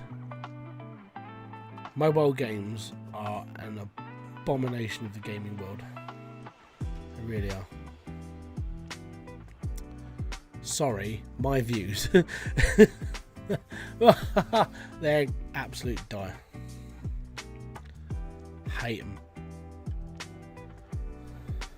Also, why would I want to play a mobile game on a 7-inch screen when I can play it on a big screen and I can play a proper game? I mean, admittedly, World of Warships, like World of Tanks, War Thunder, technically they're mobile games. If you look at like the effort that went behind them when it comes to like the monetization and stuff, but at the same time, I'd rather play it on a giant screen than like a little 7-inch screen I'm looking down at and keeping my head like all knackered up. It's a bit like when Diablo Immortal came out. I was like, no, because I'd have to play it on my mobile. Ew. But then you can get like Google Play app on your computer. So you can play it on a big screen. It's just they are still crap games. They're made for just dead scrollers. I got to upgrade my thing, but I need 3,000 gems. Let me just grind it out for 300 hours and we'll get my gems. I'm really having fun with this game. But, admittedly, if you want to be a YouTuber in the gaming world, mobile gaming is the best way. Because you're appealing to all the kids that need help. Because there's lots of people who play mobile games.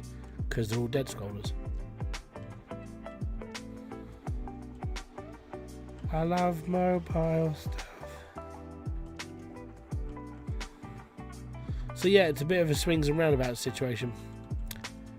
If you like it, then unfortunately that's you. Right. Do.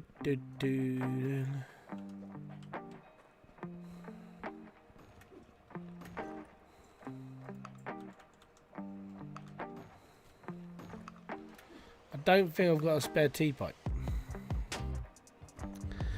Haven't been able to catch a stream for a while. Oh, I've been here every weekend, apart from when I went away. Like, I'm literally every weekend I'm here. 99% of the time. The only times I'm not here is when I go and see my mum and dad, like normally Christmas and like once or twice a year, that sort of thing. But yeah, most of the time I'm here. Out of the 52 weekends, I'm probably here for 49 of them. Just saying. You get 196 live streams with me a year, mate. So a lot of the time, because I stream on Fridays and Saturdays. Oh my god! And now we're back to all seasoned up.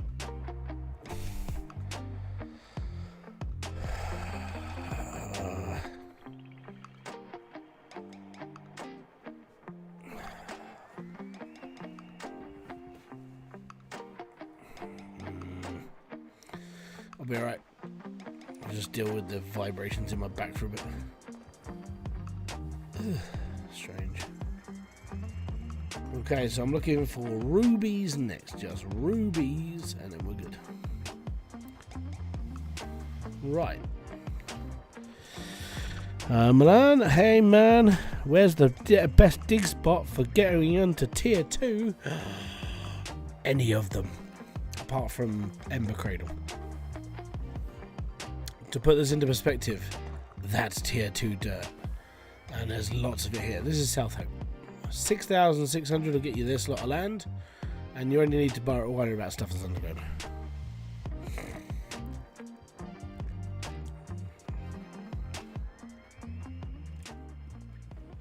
Right. There was I. So what I need to do is I need to work out this. I think I can make it simpler on myself. A little bit. Which wouldn't be too difficult, actually. So the plan is that under here, a T-pipe needs to go there. How many blocks down is tier 2? 9. So anything below 9 blocks. So the best way to do it is get yourself a tier 1 pickaxe. One of these. Get yourself a tier 1, right? And when you can't hit the floor anymore, because it sparks, you found tier 2 dirt, which means that's when you use a tier 2 pickaxe. Because if you use a tier 2 pickaxe, you're going all the way down until you hit tier 3. So if you use tier 1, you can level out quite nicely, and then you can go from there. That's how I normally do it. So, just saying. I know I'm boring. It's just the way it is. It's the way it is. Ugh. Anyways, my plan. I need to take this pipe here, put it here, loop it round so all of it just runs around the back. And then I just run this pipe that way as well. Also, at the same time, changing every single one of my pipes to goddamn Cloutium. It's going to be so expensive. But if I do it now, then expanding from this point on won't be as bad. That's what I need to do. So I basically just need to make a shed ton of cash so I can inject it into like putting out just Cloutium. But don't worry, it'll be alright. I'm just running for a little bit longer and then we'll be fine. And then I've got to spend another stupid amount of money on an auto repair system, and then just keep expanding from there, really. It won't be too difficult. Don't worry. Anyways, if you are enjoying the stream, hit the like, subscribe, notification button below for all other updates. And if you have, then you can become a member for as little as 99 cents a month, which is less than any cup of coffee you will ever buy from any shop, ever. So you can join. If you want to pay more, you can. There are different tiers you can pay into. That's up to you. You get the same perks on every single level. It's completely fine. Also, there is brand new merch in my store, and even on Twitch. If you look below, there's a little thing that says merch. You'll be directed to my Fourth Wall store, and my Fourth Wall store, the t-shirts are so comfortable. I even bought one, and the print on it's really well designed. So you can end up doing all that stuff. You can buy it. You can. It's all good. And the extra cost for the merch, I admittedly, was a little bit annoying, but the quality is worth it. Trust me. It's good quality. Mine's in the wash because it went through the 30-degree day and I sweated my balls off. It was horrible. So, yeah. Right, so that's that done. We're going to turn these off. Then we need to just empty this out, get it all smelted out, make some money, change the piping. Let's go.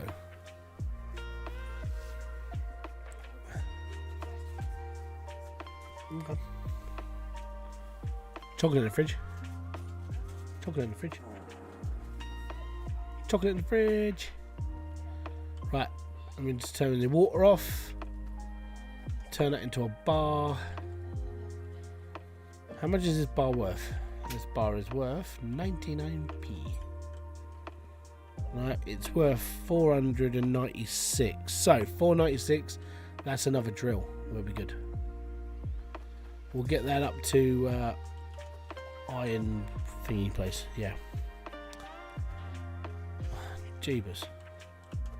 If you hear any noises, they're not me. So that one day I asked what the temp was. It was about the same here. Yeah, basically, in this flat, it doesn't get any colder. That's the problem. So when it's like 30 degrees outside, it's 30 odd degrees in here. Because of just everything that's in here. Like the computer's in here, Kerry's in here, or her stuff's in here, my stuff's in here. And because we practically live here, this is literally just... This is the only room we use. It just gets hot. And we got the sun all day long. So... Even with fans going, this flat does not cool down until night time, basically. It's disgusting. It's horrible. So, that's just, unfortunately, life. And yeah, if you hear any noises in the background, it's definitely not me. So there you go. Blackout curtains don't help. Because the bricks heat up. Everything heats up. It just gets hot. So it's not the windows that cause the problem. It's the fact the sun is like from that corner of our flat, from about half nine in the morning, from about 9:30 in the morning, all the way to, and it gets onto the kids' room. It gets onto the kids' room and warms their room up, and that stops at about 6. So from 9 till 6. We get the sun on the bricks all day and on the roof. And because we're on the first floor, we're under the roof. So it just gets hot. I'm in a small office with 3 people. Yeah, I know, but that's your fault. You got a small room. Smash all the walls down. Knock into next door. Make a big office. Fuck the world. Go anarchy. But yeah, it just sucks. And if it wasn't for the summer, I'd be completely fine. I actually wouldn't give a crap. Like I said to Kerry, like my ideal temperature, if I could choose the UK temperature and have it my way, 19 degrees, right? 19 degrees means it's not too hot, it's not too cold, right? And if it was cloudy, raining, so on and so forth, 19 degrees. It's fine, it's perfect. Winter can be winter, I don't care. -5, 6, 7, don't give a damn. I'll still go at it, it's fine. But yeah, 19 degrees throughout the spring, summer, autumn, that'd be perfect. Don't care if there's wind, don't care if there's anything. 19 degrees.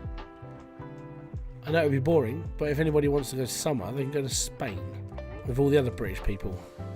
I don't care.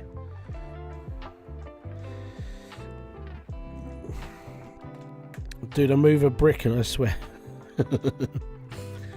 Just do it. No, I don't do it.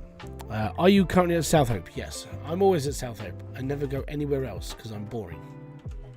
I live in Southope. Southope has been my home in this game since I discovered Southope. I don't do anything else. I don't do duvets. I don't do this. I'm just Southope. And I forgot my flipping goddamn bloody cart again. I need a cart. I'm going to go and get my cart. I need a cart. Because then I can attach it to the back and I can go shopping with it. And I don't have to keep, taking one item at a time. Oh, god damn it. Damn it! Anyway, got 14 grand. Doing all good. Or 15 grand. So, that's a lot of pipe. And we need it. I probably need 20. I got 3 there, so I probably need, let's say 25. Let me just go and buy 22 pipes, and that might be enough. Maybe it'll be enough to replace quite a large amount of it, though, which is good. And that's what I need to do. the next upgrade is to literally upgrade all the pipes, get all that sorted, and then loop it, and we'll be fine. Well, not actually loop it because that'll screw the water source up, but you know what I mean. Get out of the way! Get out of the way! Oh, also, the man who bought you, What is a Woman, Matt Walsh, he's doing another documentary called Am I a Racist? And I saw the title, I just went, okay, cool. Basically, I think he's trying to understand like where the split is in the US of like what is deemed as a racist, what isn't, and basically going down the idea of what people expect, don't expect, this, that, and the other, and yeah. So I actually wouldn't mind watching it because then you understand like the underlying issues of the world. So I need one of these. Actually, I need two of those. But yeah, I'll probably watch. I did watch What is a Woman, and I watched that, and I did sit there and just went, I don't. The modern day mentality just, it throws me so hard. It's very strange right now. I don't get it. I'm too old. Right, I'm too old for this world. I'm a grumpy old man who shouts at clouds.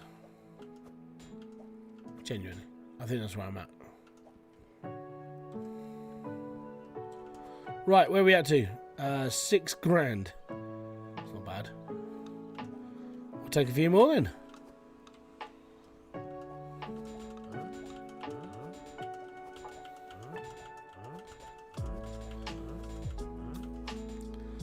Well, let's put it this way, Claus. I'll argue against most people who like do certain things,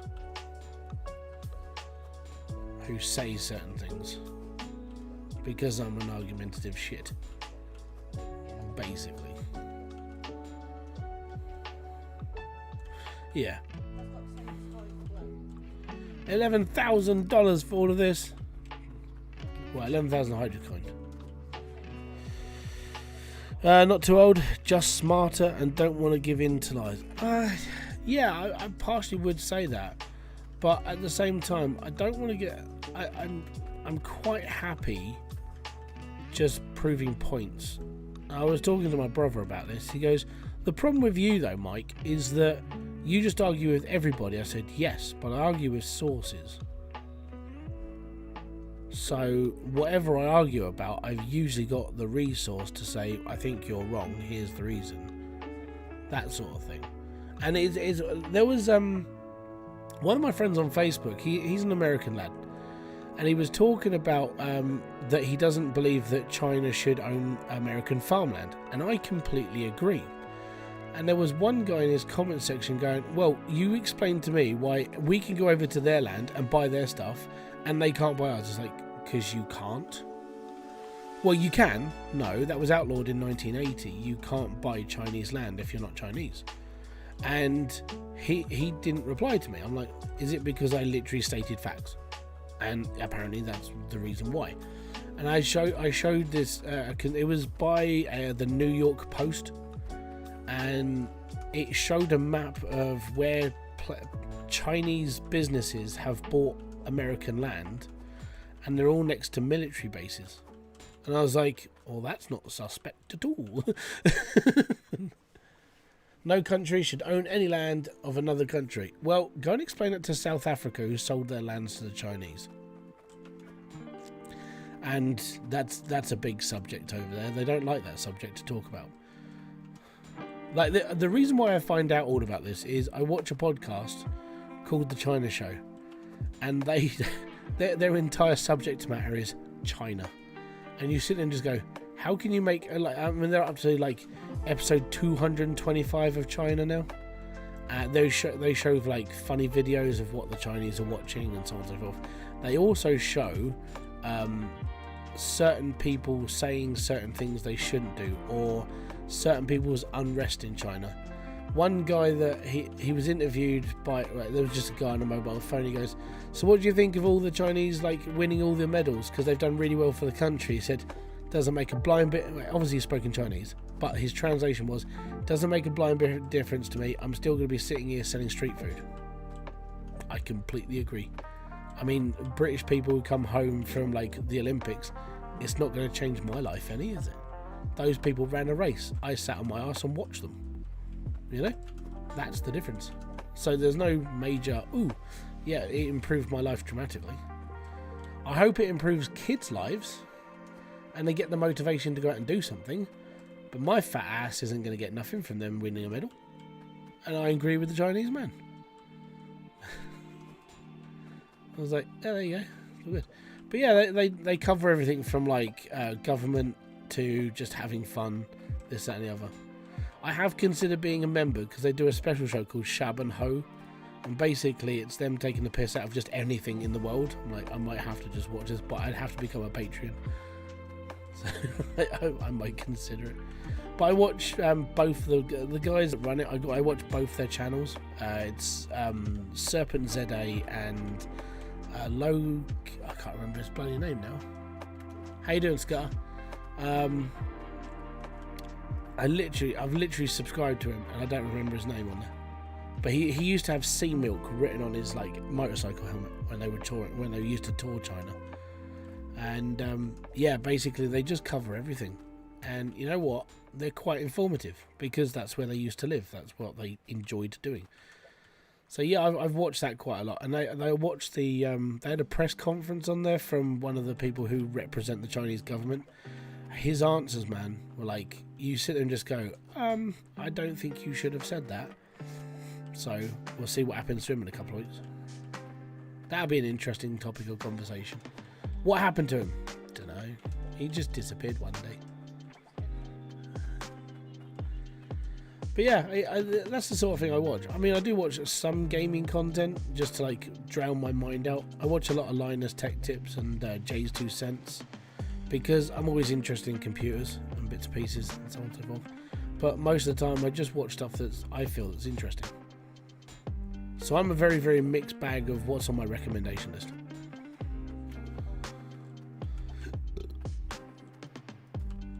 I really like Umperville. Umperville's a really good commentary channel.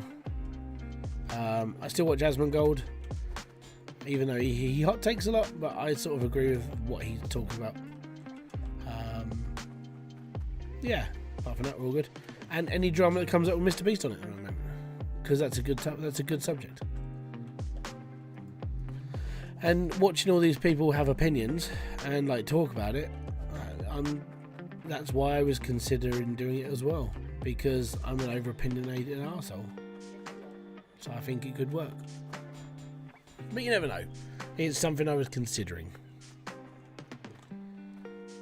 And those videos are really easy to do. Find something to talk about it for 25 minutes, and then post.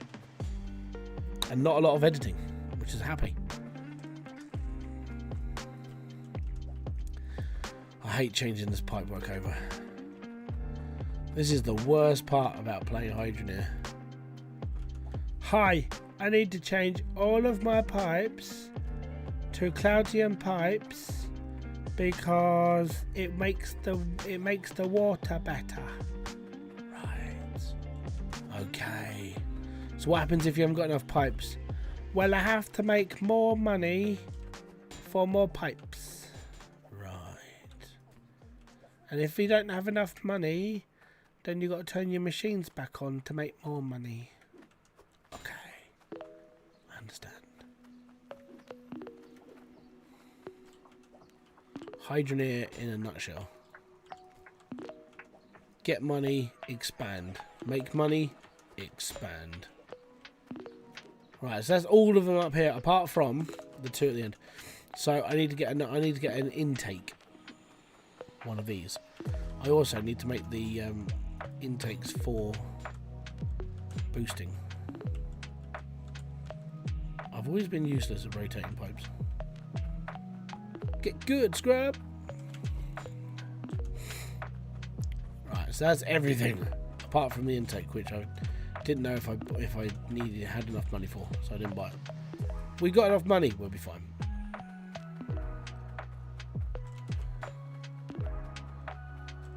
Right, let's get my car, head downstairs. We will be fine.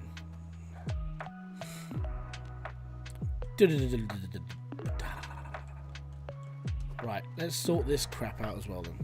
So, while we're here, I need to disconnect this and turn this into a straight pipe. And while I'm up here, I will take one of these with me, because we need to change that. Straight pipe, oh, cardboard box. You go there for a second, move that out of the way. That goes there. This goes upstairs. This goes over here. I'll burn it all out. Actually, you know what? I won't even bother. I can't be bothered. Whatever happens to my stuff, it's gonna go. It's all gonna disappear anyway because I'm moving when I made a certain amount of money. So all of this is like temporary. I think that's the problem with this challenge, that you're going to put all this effort into making something down here, and then it's like, by the way, when you move to Volcalidus, yes, you don't keep anything. Oh, right, yes. So that's the main issue that I'm going to have. Like, cool, right, I need to change that pipe there. So I need a corner pipe, which is that one. So what I'm doing is I'm looping this way, and then I'm going to turn that into a T-pipe when I can move. It's a bit cramped down here, you see. I've got to move around a lot and move all this stuff. And it's all fine and dandy. Right, that can go there. Cool. And then that can go over top of that. Excellent.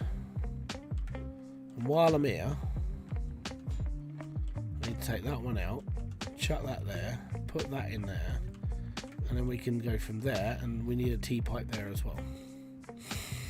Which I don't think I have.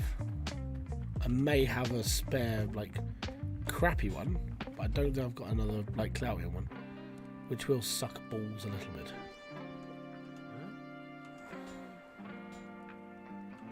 I thought I bought more than one, let's put that way.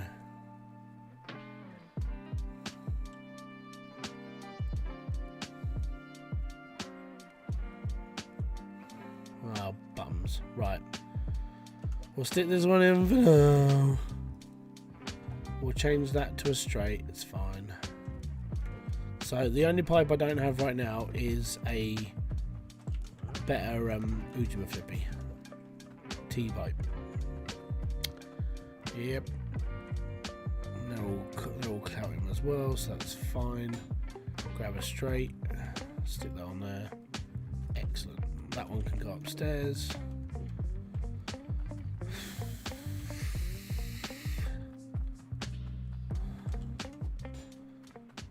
Ugh. Right.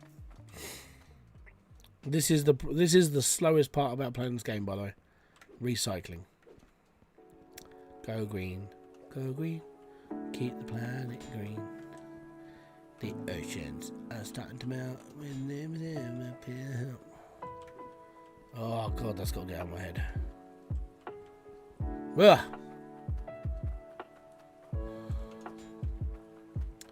So, what I'm seeing, right, is that a little while ago, a YouTube family got their own TV show, right? And they are called the Grimwade family. And their TV show is all about going green. Before they made that TV show, they never did anything about going green, but this is the TV's marketing thing. And because it's on like children's television in the morning, my kids watch it, and it's stuck in my head, and it's not great. It's not fun. But then I criticise them quite a lot, because it's like, where did you get your fake nails from? Because they're not green. That's all. Yeah, it's a TV show, but it's hypocritical. Yes, I'm a bit of a tosspot.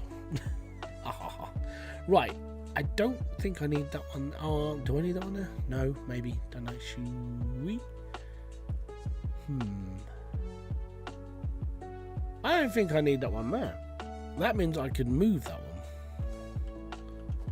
I don't think that's necessary because the water's going to come off of there anyway. So let me pop that down there. No, put that back in the ground. Pop that one there. And then we pop this back on top. Well, we can't because we haven't got any things. Cool. Right. I need a straight pipe there. Yellow! How you doing, dude? I'm doing okay. I'm building a scrap heap of iron pipes because I'm redoing all my pipe work so it runs better. Which is a pain in the butt. Right, so this one I'm going to be going up here a bit higher. I need a straight pipe, which is that one. I'm going to stick that on there because that's the pipe for turning off all of this. Ugh, I'm always here, man. I'm always here. Right. What would be better? I think that'll be alright. Get rid of that one. So, I can go up there. What I need to do now, fall down the hole, grab this, pop that in here, and then I can open this up and open this up, grab one of these and shut that, and then pop this in here. And there we go. So I've got that done. Cool, excellent, fantastic. Then I need my uppity one, which goes uppity. That one that goes there. That one can go there, and I don't need this anymore. Because everything's going to be in a loop. Sort of. So all of this water that's going around the back of here will flow into here as well. Actually, that does need to be a T-pipe. Thinking about it now, yes, that actually does need to be a T-pipe. That's a little bit annoying.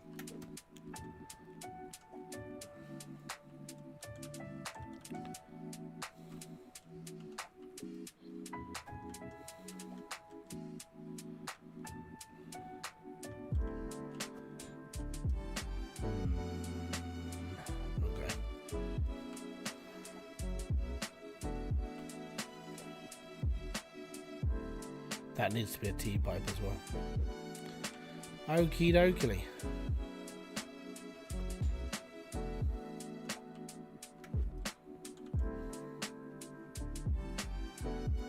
Right. Done. That needs to be a T-pipe. That needs to be straight pipes.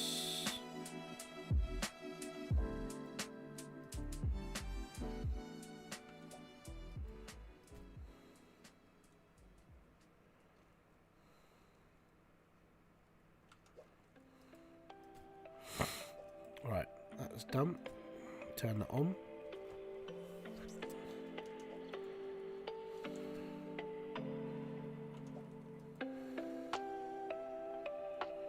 Okay, so I need one T-pipe and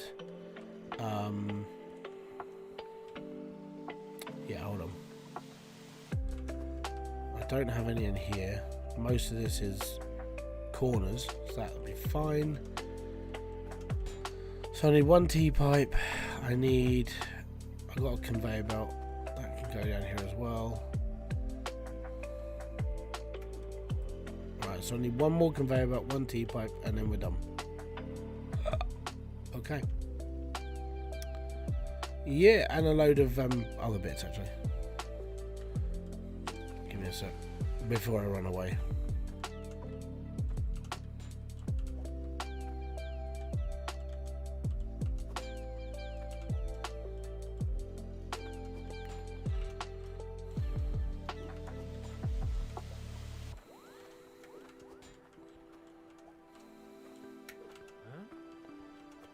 Right, that one can go on there. I bought a lot of corners I don't actually need. I could burn the lot, but I don't really want to. It's a lot of effort as well for not a lot of money. Right.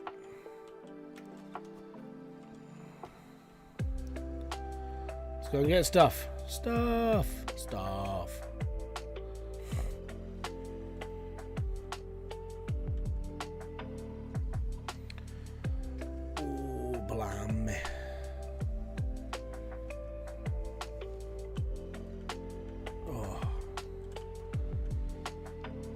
Gotta be honest, I can't wait until the kids go back to school.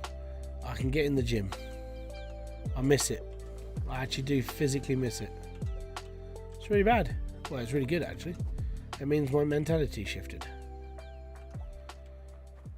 which is good. I'm starting to think of myself a bit more, which is nice.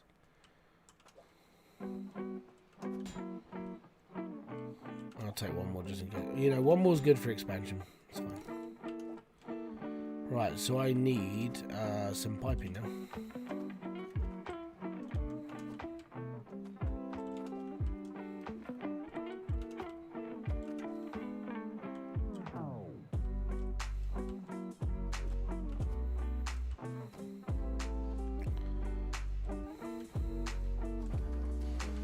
And I need some flooring as well.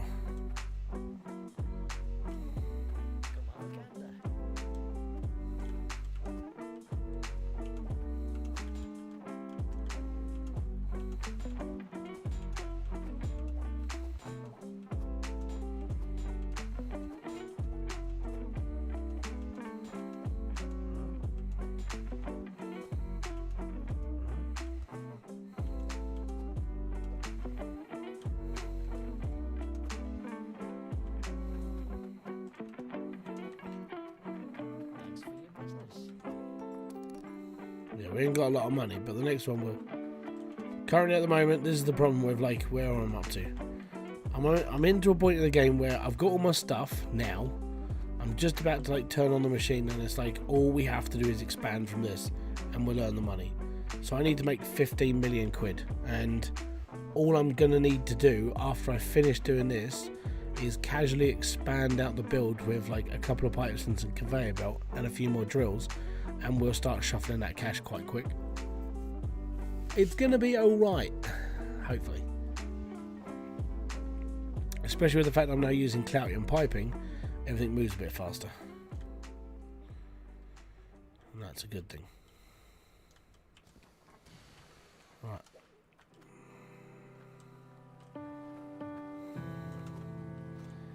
T-pipe.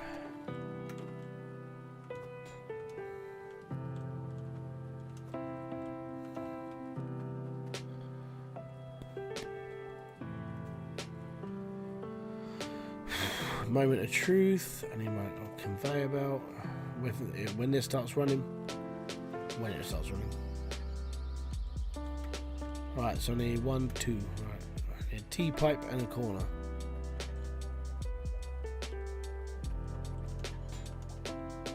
There's my corner.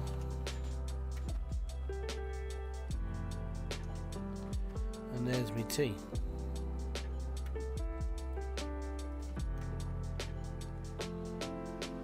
And there we go. Right, cool.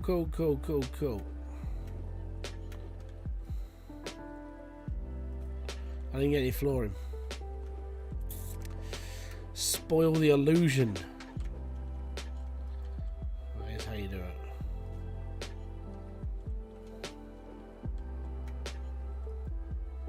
Basically, these thumper drills don't touch the dirt properly. If they're mounted just above, they'll hit through the deepest section of the 9th block, but it won't hit the 10th, which means they will start working again. It's fine. It's like a little secret. Right, let's go. Right, they're working a bit better. These are working better. That's not working 100% great, is it? It's almost like it's not working as good as it should be. I swear these move a lot faster. Maybe it's just because I'm used to using like core stone.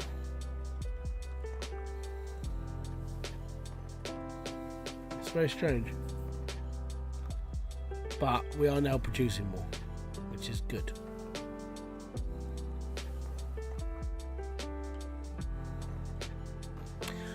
I know why, don't worry. I know. I literally just worked out why they're running slower. Yes. I know. Let me just get all this bit done first and then we'll be alright.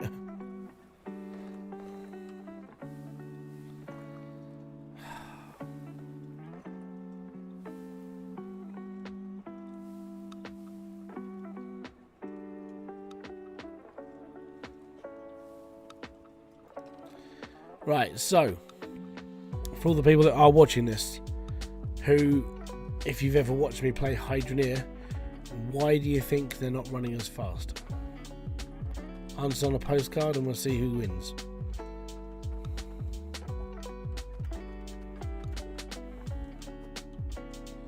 Well, I'll say it on a postcard, just be like,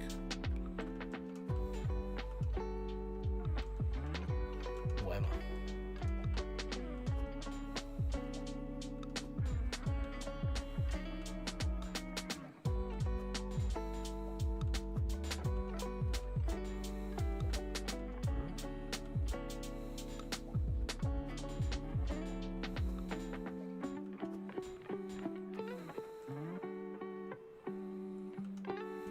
Maybe. Nobody? Oh no. Nobody's answering the question.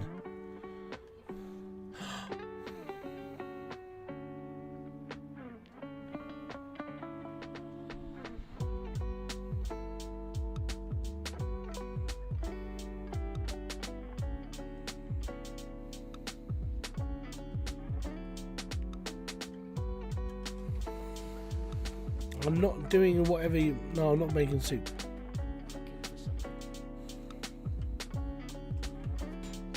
That's why. And yes, I know I'm going to sell my iron bar, but I need the money. Need the money. I do, mate. Right, with this, we will make it faster.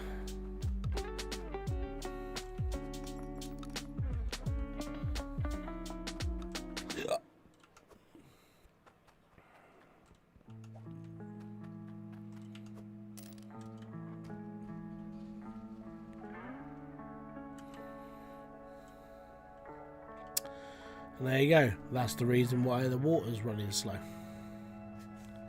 Because the intake hasn't been changed. Ta-da! Ah! Oh, that's amazing. It's amazing. Amazing. Amazing.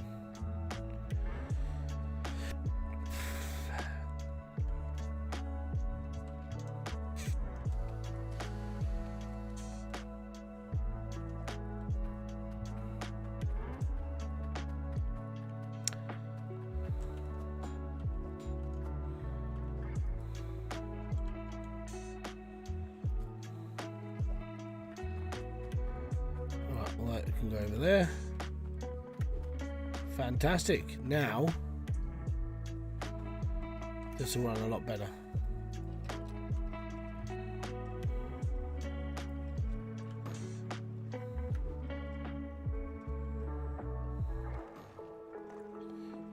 Ta-da!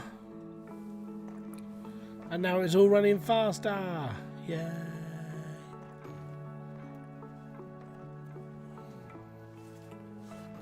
So now we're making more money. We're at the bottom of tier 1. We're running faster pipes. Doesn't matter about how much they're hitting, because the tier 1 drills will only hit at a certain point. Doesn't matter about how, if you overclock them or not. They won't work any faster than what they are. But conveyor belts working faster.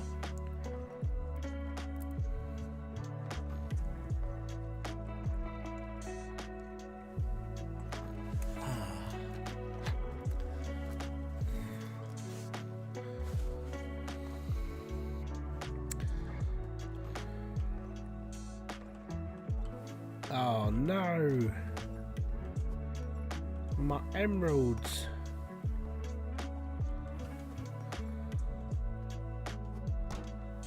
Right, we got any rubies yet? I got nothing. No, they're having a laugh, they are. A ruby! Ruby, ruby, ruby, ruby, Soho.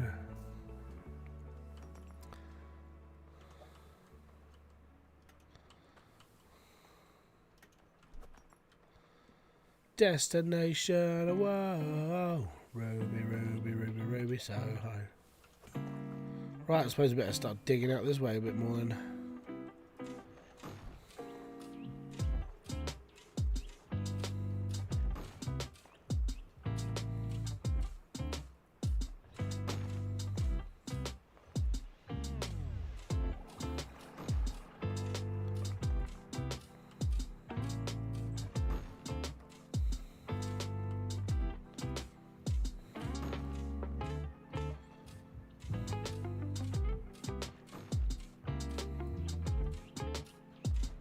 There we go.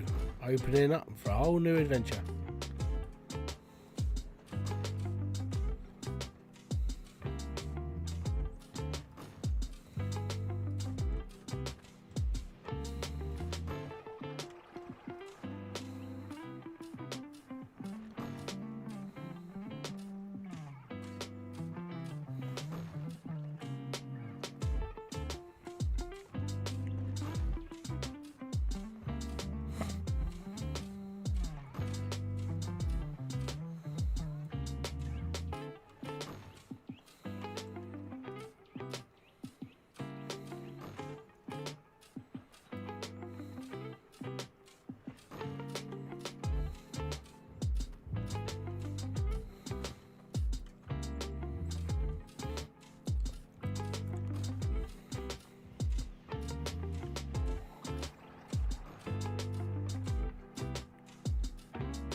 A doobie doobie doo.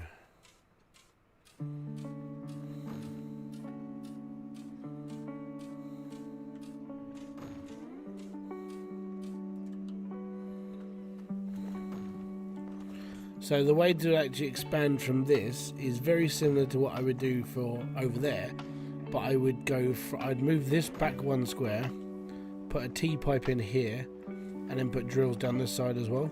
So you got 6 drills on one section of conveyor belts. Works a lot better, trust me. Just right now, can't do it. I haven't got the cash, I haven't got enough drills, but I can start making the space ready for it.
So I'm going to put drills here.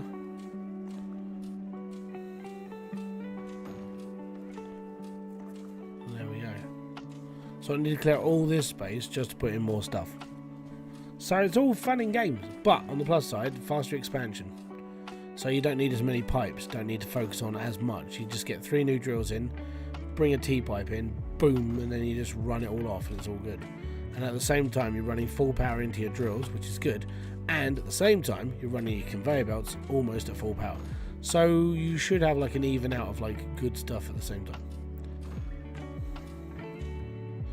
Good stuff. Good.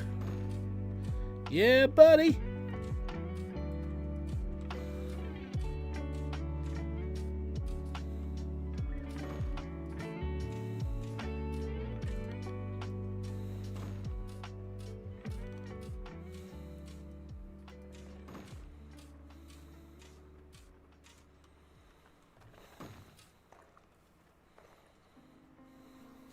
So that's going to go there.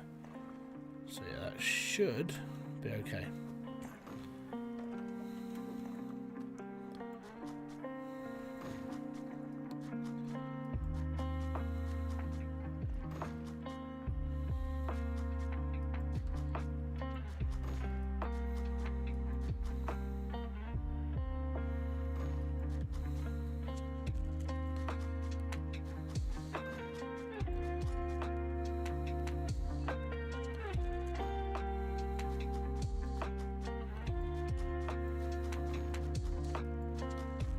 Oh no, I'm ripping into too much brick.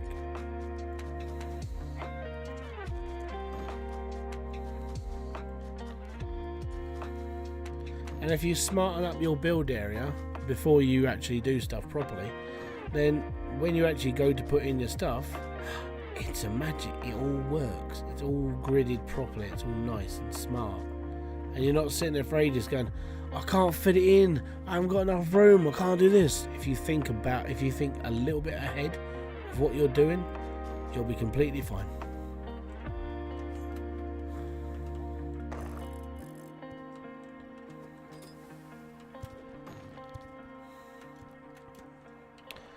Damn it.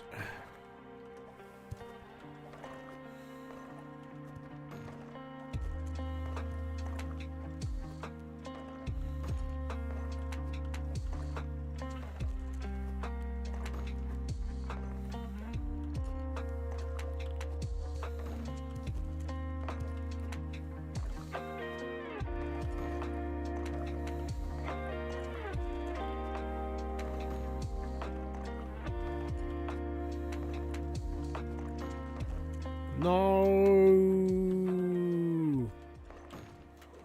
Oh. Almost an emergency. Almost.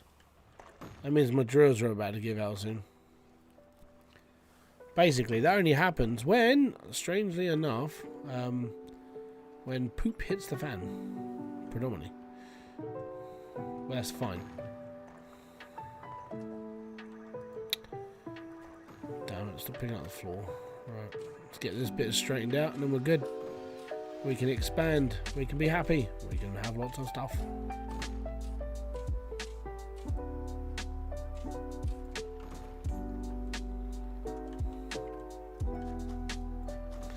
And if you got any questions whilst you're sitting there, or you just want to talk about something, in the chat is the best place for it, because I can read it and then I can talk to you about whatever's on your mind.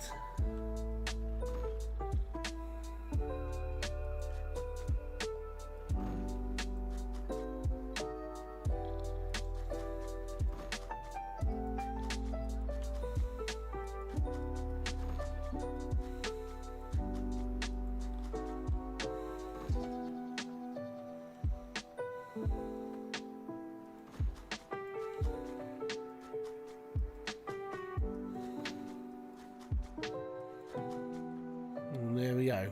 Nice little place to expand into.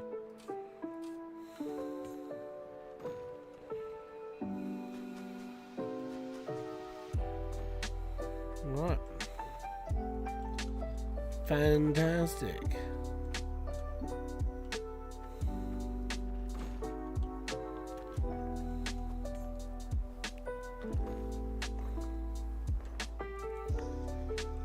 Yep. And we're doing okay. So the next thing would be to put in the Ujima flippies. The compressors. Really. But to run them off of the water and not worry about the electrics, just to really like shrink the build down a bit, just because I know this isn't my permanent one for now. But yeah, apart from that, see, told you they were going to blow up soon.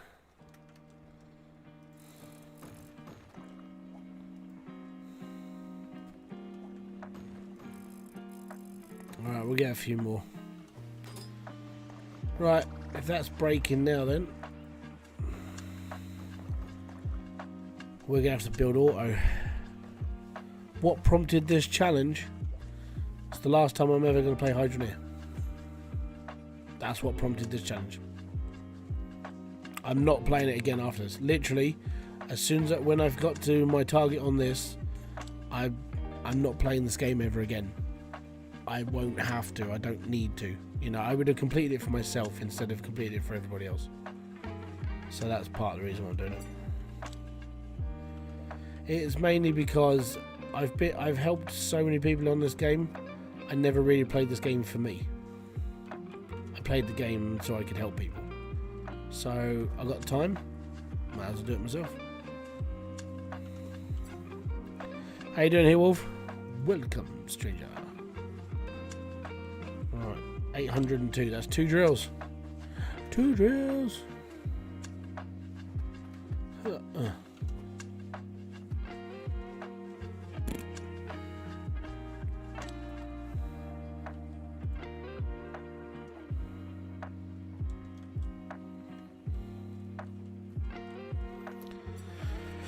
Not bad, plain decent.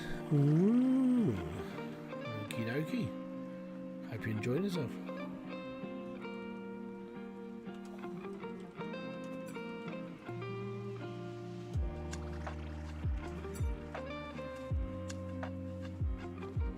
I did have a saw.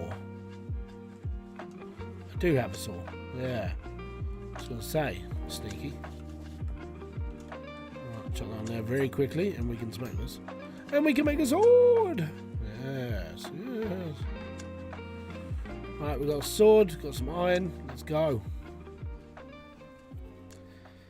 Yeah, mainly, what is the challenge if I ask?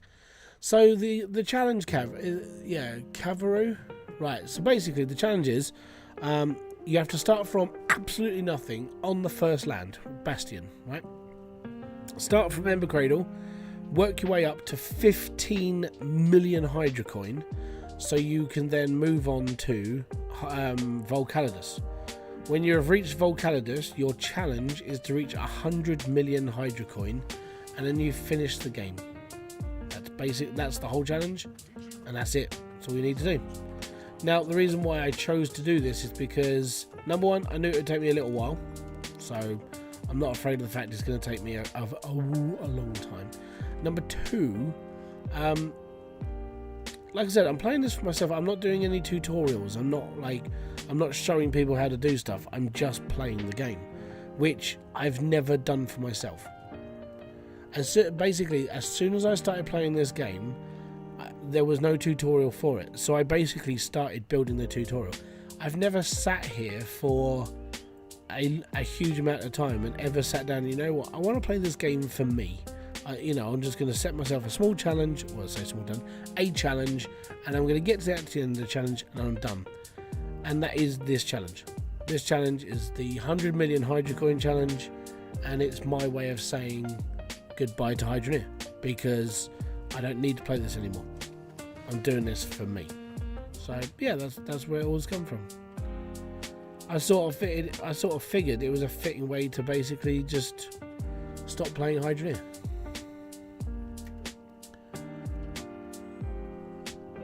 That's all good, man.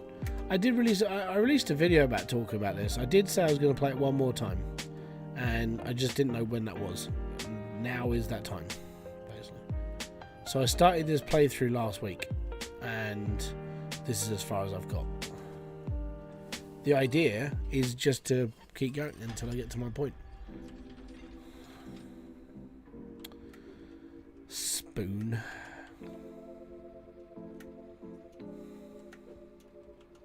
And there's no mods. I've got no mods on at all. I'm literally just playing me. That's why there's night cycle. That's why there's everything. Just because I don't need it anymore. Now I should be able to make one more because I had about 100 and something left in the crucible. Roughly. So yeah, it should be one more. I just need some pipe.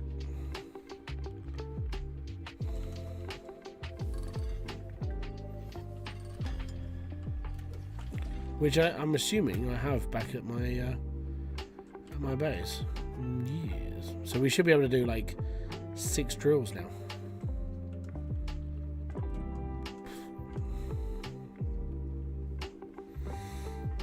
Which does mean I do need to look into like auto repair. Because that'll be fun. And that's expensive. Auto repair sucks. It's like 10-15 grand. Maybe cheaper. I actually can't remember how much it is. I think it might be 20. But I've got 25 on me. I might be able to buy the whole thing. I don't know.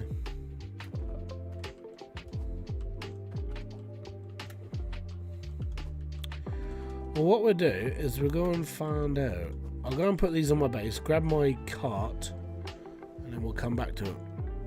I'll go and get all the parts for auto repair now. If I can afford it, I will. If I can't, then I have to make more money. That's just how it's going to be.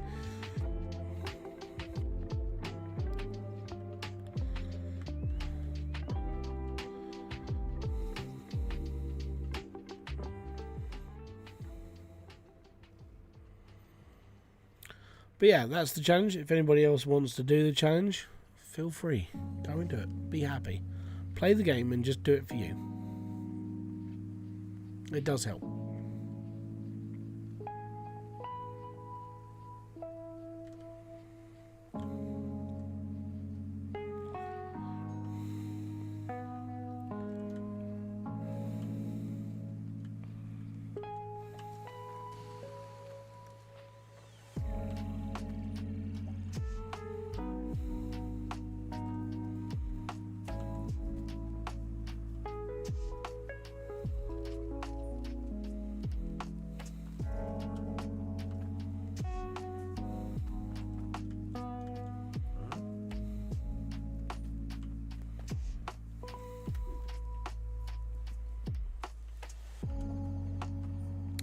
Probably gonna have to dig a tunnel out the side of this. So here I'll take that wall out so I can get behind those drills.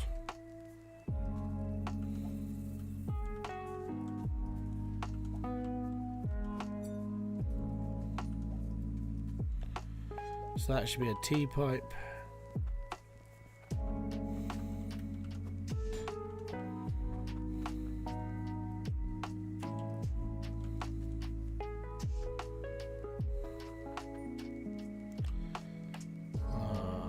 T-pipe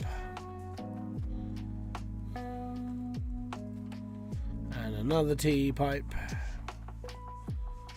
Lots and lots of T-pipes. Yes.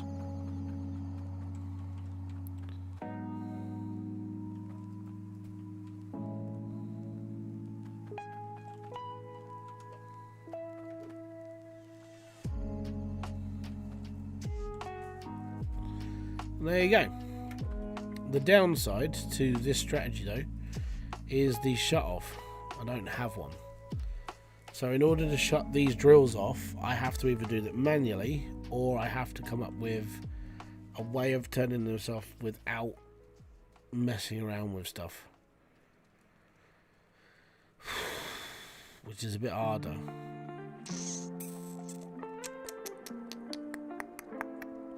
It's a pain in the bum as well.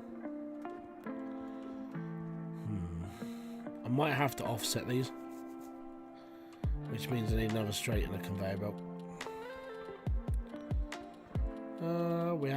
We do have that. That's good. Alright. Can offset them. So the reason why I have to offset them is because I need to find a way of turning these off, and the only way to turn them off is to use a valve, which is a pain. So we get this. We chuck this on the end. And again, this is why I need to use it. I need to dig a corridor down the side.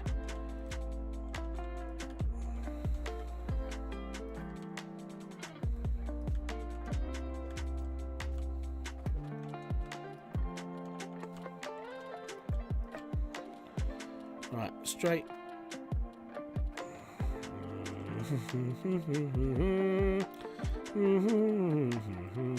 Cool. And I need to turn the offy valve thing, which I didn't have. Right, okay, cool. So that's all put together, that's fine. So I need to turn the offy valve thing, and I need this. I forgot my cart. And I need to start building the auto repair system because it's going to get worse now. Because I haven't got enough, like, I won't have enough tool bags to repair from. So I have to have the auto repair system set up. Even if I just put 5 tools in each for now, and just to keep money rolling, because I don't think 21 grand is going to get me everything. I can't remember. I think the auto repair system might be 20,000-ish, but then I can't remember how to get tool bags are quite expensive as well. So I don't know. We'll see what we can do with the money I've got. Worst comes to worst, The stuff that's already in there will break eventually, and I've got some tool bags to keep things rolling, but it won't keep it all going. So I'll just have to like just do as much as I can mining now.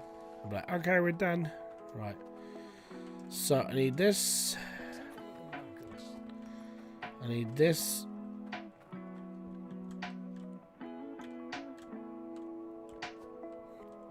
And we need 5 of these.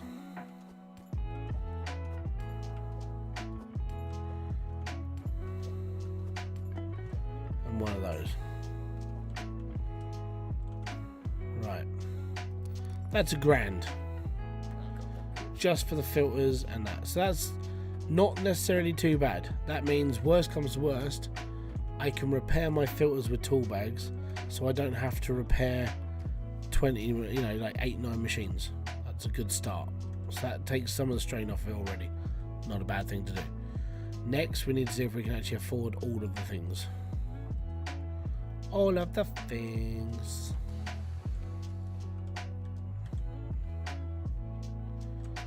So the most expensive parts are the reader and the actual thrower, which is behind me.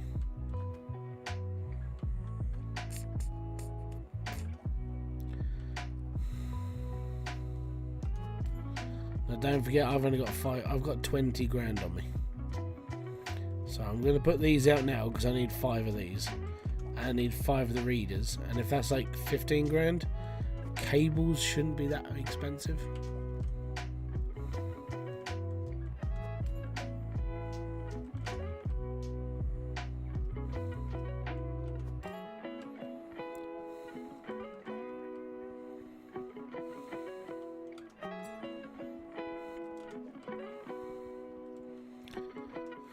Not looking at the price.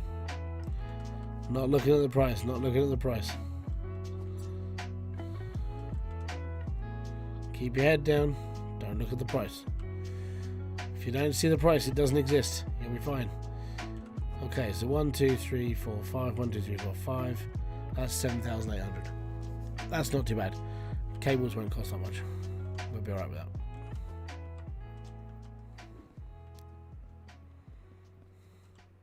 It's the tool bags that cost that much money. Right.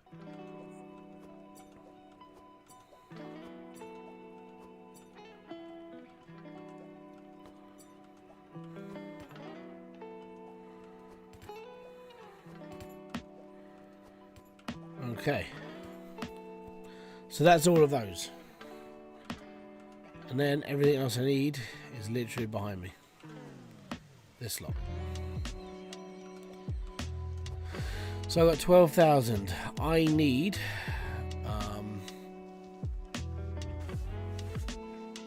5 Ujima flippies. These ones. So 5 of these. 1. I know I could have pulled it over here, but I didn't. 2.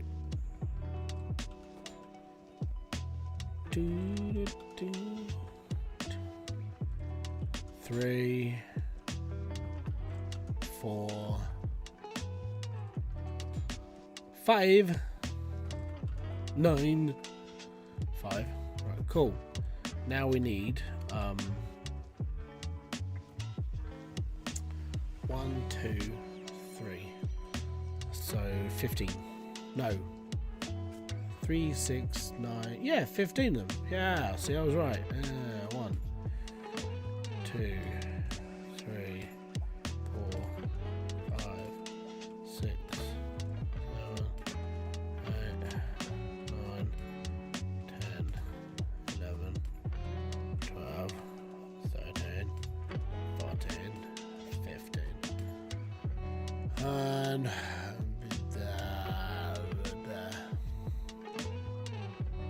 1, 2, 3. I think I need 15 of these as well. 4, 5, 6, 7, 8, 9, 10, 12.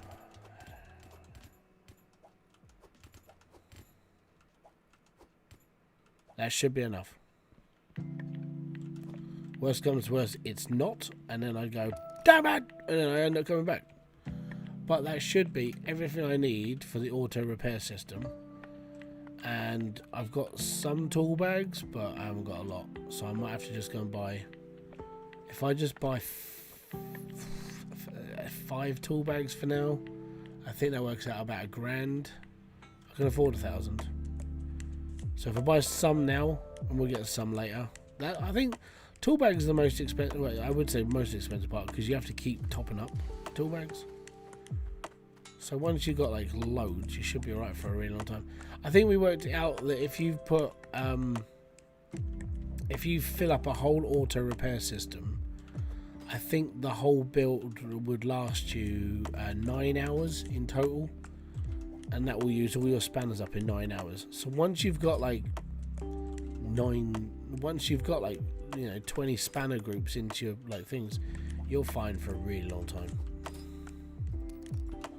So I'll get this done now, and then I technically, with 5 spanners on each one, I shouldn't need to repair this for like 2 hours or so. So all I need to do now is just expand. But I just need to put all of this back. I need to put all of this together now, which is the slower part. So what I want to do is I want to put the filters on first, get all that done, and then turn the machine back on, because number one, it won't confuse it, and number two, at least then when it turns back on, I don't have to turn it off. I'll just go and buy more spanners. So that's a good thing. But yeah, 8 hours runtime if you can fill up all the spanners. Don't forget to build it backwards. Like the amount of people who come into my Discord and other people and other Discords, they come in and they go, I built your auto repair system, right? Cool, but it keeps throwing all the spanners out. Did you build it backwards? No. There's your problem then. That literally most of the time that someone has a problem, that's the problem. Steve Lucas, how you doing, bud? Welcome to the live stream.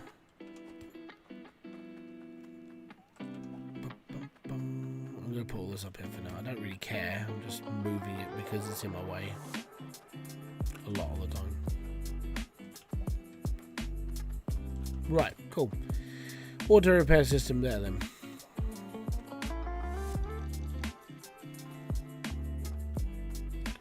And the reason why I'm building it here, it's all good. Member for 24 months, He Wolf. How you doing? Welcome to being a crew member for 2 years. That's a long time.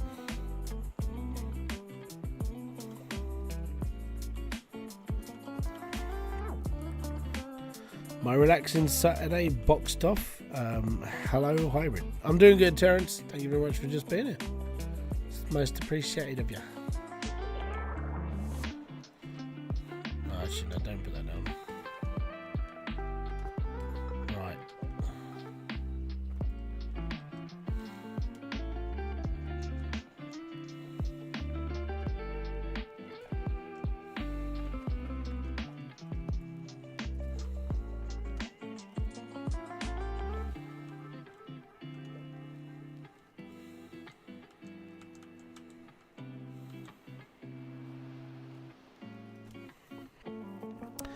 Your auto repair explanation is so clear, and you definitely meant. Yeah, I know. I say it every single fucking time, mate. Every time, without fail.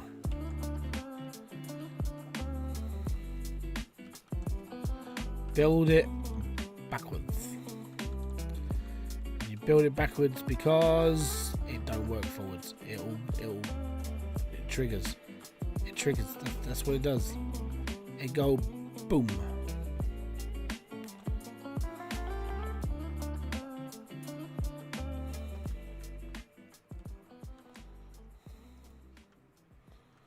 So I'm building it randomly because at the moment there's no live cables, it's just cables.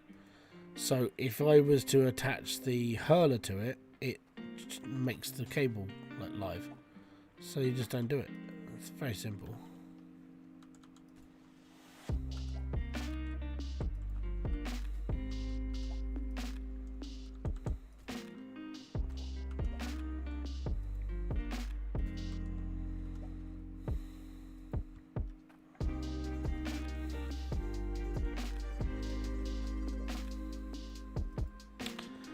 The Found Believer. Hey Hybrid, back into Hydroneer. Yeah, this is my last time. Zep. The last time. So I created myself a challenge that I'm going to do. It's going to take me a little while, but it gives me the time to sit here and enjoy it for myself for the last time. So, yeah. Because when I finish this version, I'm uninstalling Hydroneer. It's going to be a sad day, but it'll be alright. Yeah, it's the last one.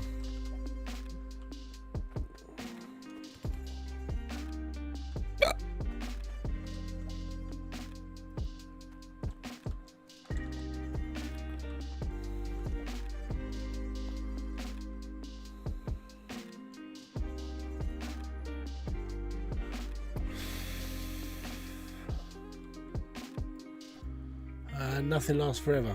Oh, it will. Well, yeah. I don't know. Minecraft's doing a good job of lasting forever. Doesn't matter how many times I want to die. Minecraft is a completely different breed, though. It's ridiculous.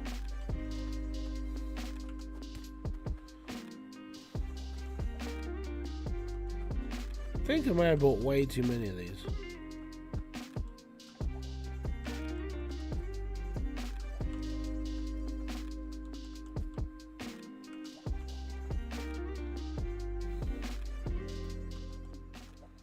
No, don't pick up the cart again. Jeebus. Minecraft may still be getting going, but it's not the original now. Everyone plays it. Yeah, it's funny. Yeah, I know. It's a shame. Yeah, the base game was what made that game special, I feel. If I'm going to be brutally honest. It's not for me, but it's definitely for people out there.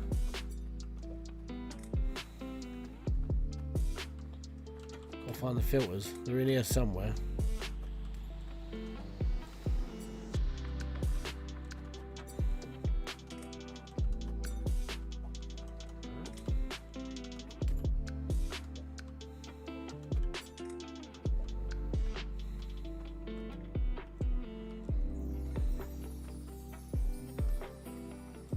I need that for later.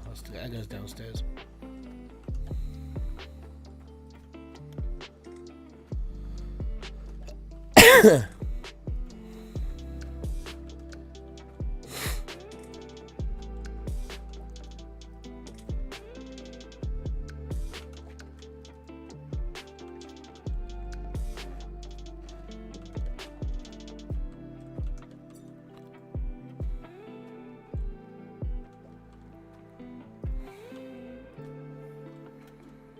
That's my last reader.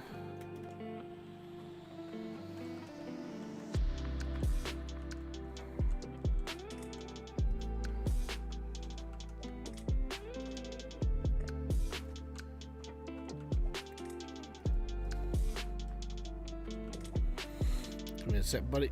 I'll read it. I'll read your message. Go there, and then I can go there, and then I'm done. Excellent. Oh, it's that one. Okay. Right, I need this.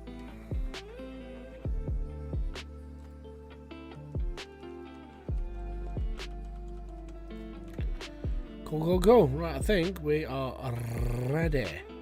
Sort of. I've got to just put a couple of tool bags away and we're good. Tool bags go in ye oldie thingy over yar.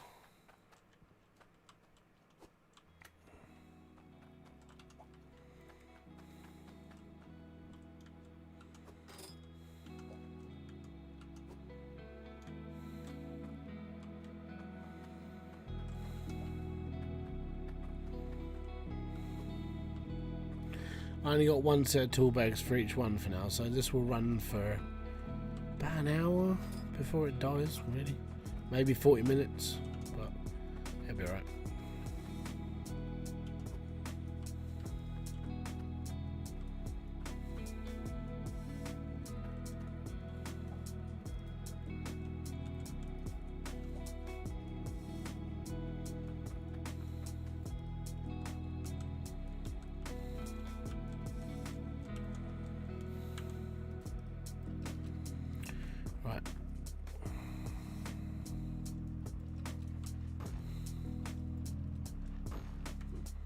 And there we go. So now we're running 6 machines into one harvester, and now we start making money, because now I've done everything so I can get to this point. Now it's all about just money. Admittedly, I still haven't put the compressors in, but I will start need to do that soon, because I'm now going to be making a lot more coin and a lot more ore, so I'm going to have to start pushing. So yeah, that's where we're up to now. Basically, we're going to leave this running for a little bit, and we're going to see what we can make. But we're up to now that point where we've done all the legwork, we've done all the shit work. Now we just got to wait for a little bit.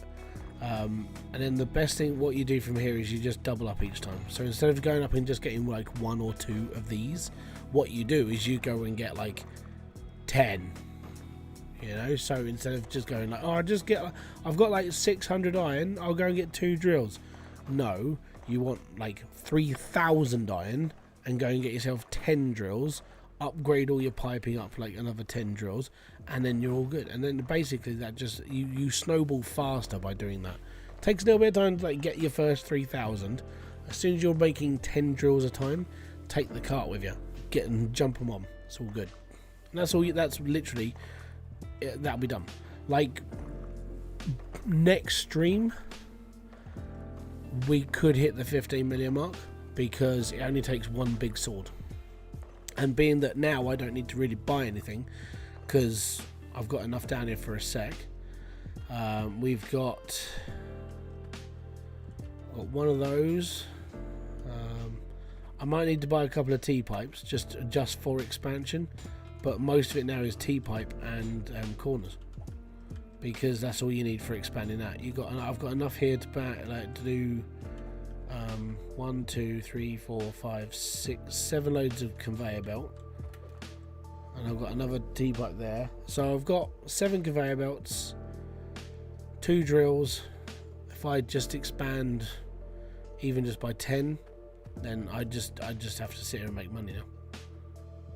It's right. I've not played much besides Once Human as of late. Life is going to get in busy for me soon, so may not even game in the future. Glad to see you're still about. What's going on? If you haven't got enough time to live, there's got to be something going on.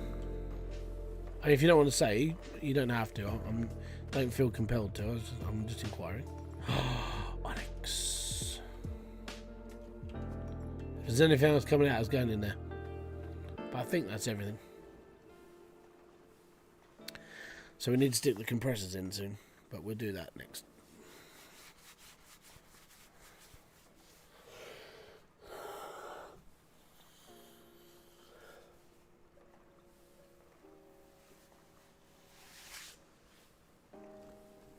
So I'm going to sort of cheat the compressors, sort of. How I'm going to sort of cheat the compressors is that there, if I put them in sideways, so this pipe goes into the back underneath. Hold on. So what you do is when you put them in this way around, they work on water as well. You don't have to you don't have to wire them up to the electric. I prefer to. I won't do it this time.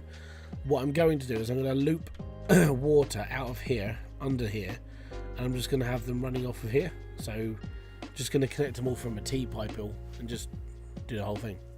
Should be alright. Shouldn't have a problem at all. It's just now we're getting like more gems, we're going to have to start looking into compressors. So fun and games.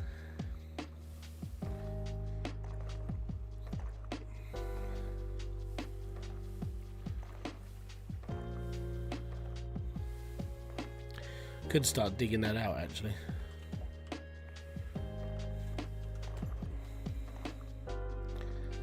Oh, then I saw her face. Now I'm a believer. Without a faith, deep down in my mind, I'm in love. I'm a believer, I can see her if I try.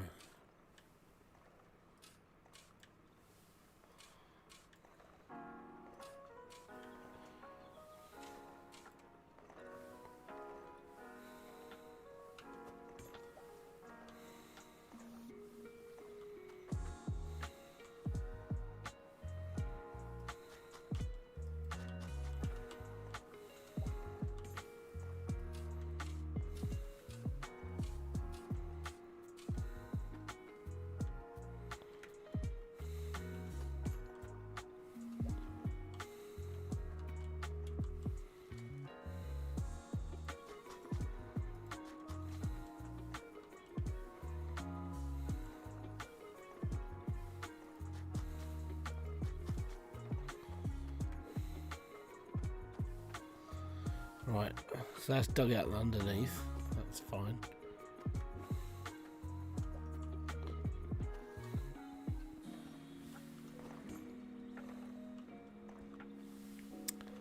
Yes. So that'll be fine. And then what I do is dig out this bit here, put the compressors in, flood them around the back of the water, and all should be ippy dippy lippy lippy awesome. Yay, awesome. That's where we go. That's where we go. Oh, yes.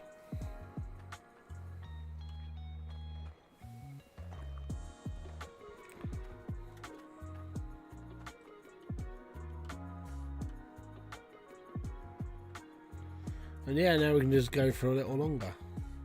Don't have to do anything now, just like, what up, everybody?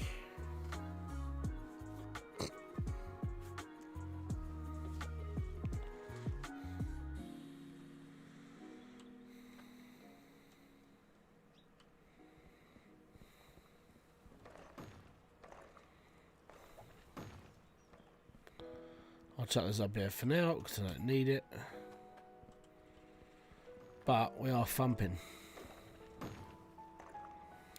That's the plus side to having like 2 lots of like drills now. And playing at like the lowest depth you can for tier 1. This is literally as good as it gets for tier 1. Really. Obviously apart from like compressors. This is it.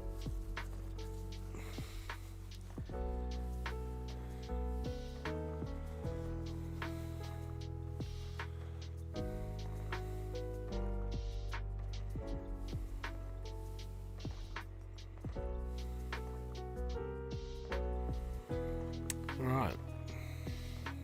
I think it's time though.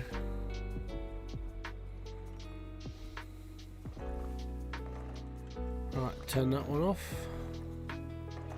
Turn that one off. Get all that through. We should be alright.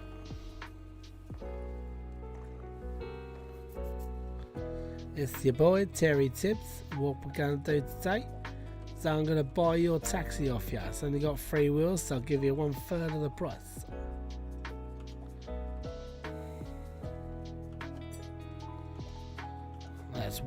That's 770. That's 15 grand. There you go. Not bad for a bit of gold. What we got iron wise? We've got 1,000. So we need to put that back. Need to wait until we got 3,000. That's 3 grand's worth of calcium. Right. So that's going to heat up. It's going to be good. What I need to do is I need to take. Actually, I need to turn the bloody water off. Which I know is all the way up here, but it's fine. Don't worry about it. We'll be okay. Right. Now I need to do all of this. It's all coming with me. All of it. So I'm going to take it all to the jewelers as is. Don't really care. This will be the last time I have to do it so like this.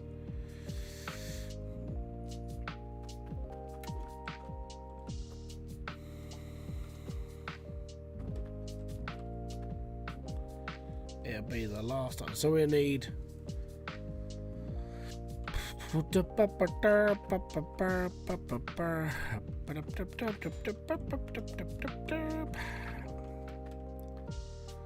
just going to get some corners.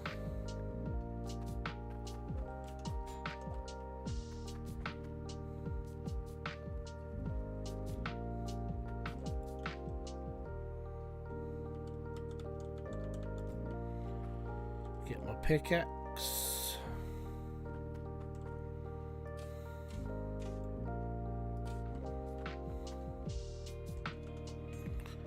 Get my hoe.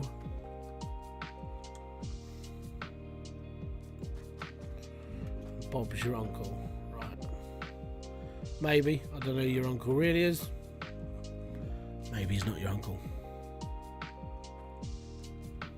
I know. Spooky, that one.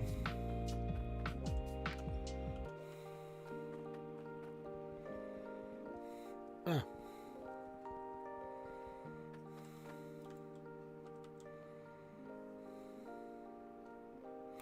I think I need to go out that far. I do. Right. I boned right up and on.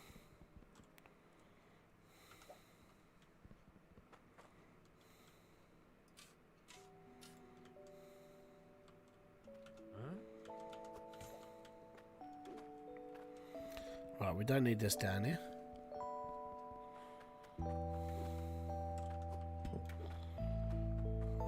I do need one of those though. Unfortunately, yes, I did need that one on the end. So, move that there. Move this in here. Move that to there.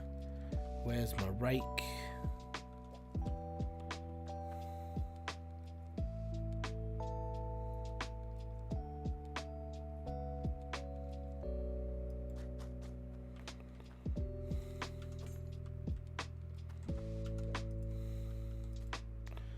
Right, yeah.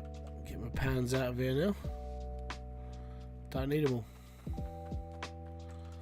They basically become scrap, like everything else. It's all scrap.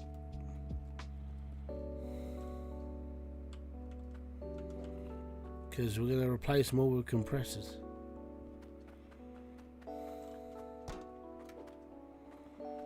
Right, down we go. So that goes there. That's funky. And then basically I'll put a conveyor belt on the end. I'll just knock it so I can, just in case something does come off that I haven't prepared for, it should go off. But there shouldn't be any of that. Next we need to go 1, 2, 3. 1, 2, 3. 1, 2, 3. 1, 2, 3. Gotcha. Damn it.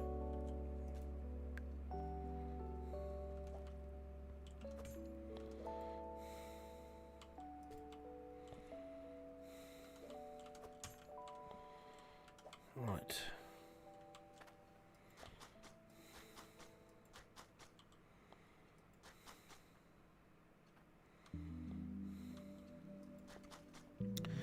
Yo, old Yellow. What's up, dude? Hope you're doing alright, man.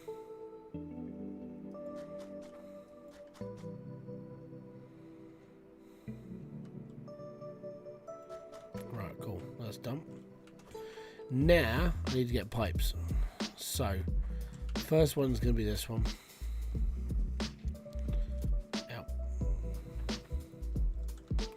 So I need 1, 2, and a corner.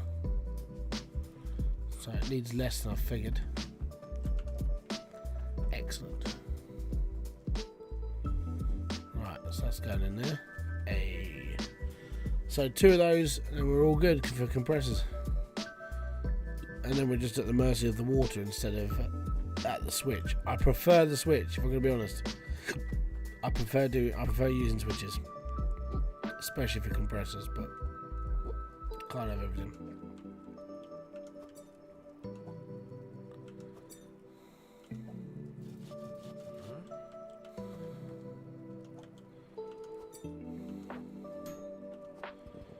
Right, whack that sword out. It's all good. Probably about 25, 30 grand. plus the gems, we're doing alright. And then once we've got the compressors in, then it's just grind for iron. That's literally that's it. And having to make the area bigger, obviously, to hold more drills. But 15 million quid now, it's not going to be that far away. Probably next stream, end of next stream.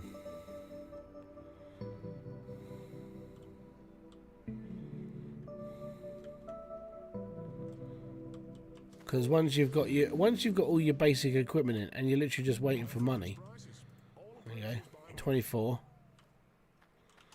plus the gems, 28, 29. There you go. Plus whatever I've got, 36,000. And there you go, done. 36 grand, and that's without all the stuff I need to put in now. So I just need a couple of pipes, and then it's all sorted.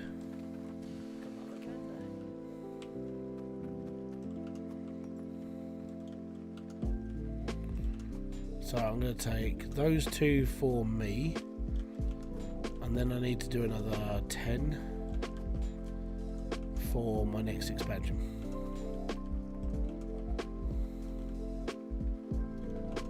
Should have bought my car. 1, 2, 3, 4, 5.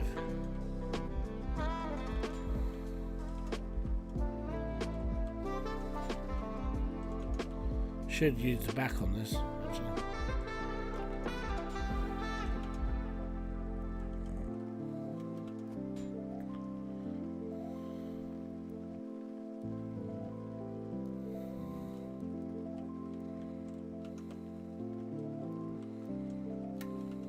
Right. I'm just going to bring my truck around the back. It's easier.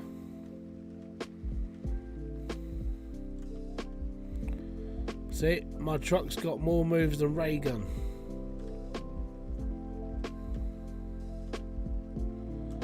Oh yeah. Oh, I went there. Oh.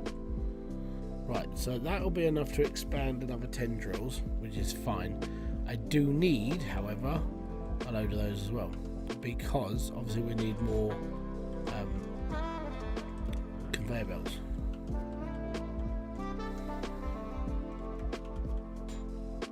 Which we'll go and buy in a minute. I just need to load all this into the back of the truck.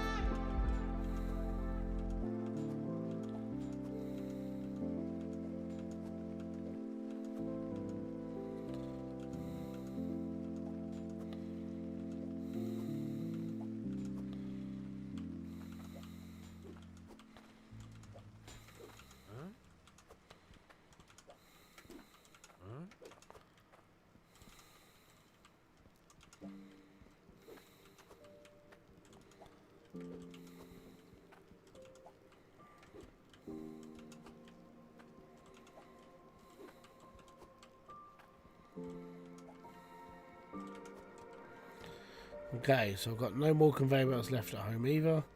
So if I grab 10 conveyor belts, then we've got everything for an expansion. I'll set it all up whilst my machine's running, and then whilst I'm doing that, it'll just kick around. It'll be fine. Don't worry about it. Turn your brain off. Right, money is what brings us together today. Marriage.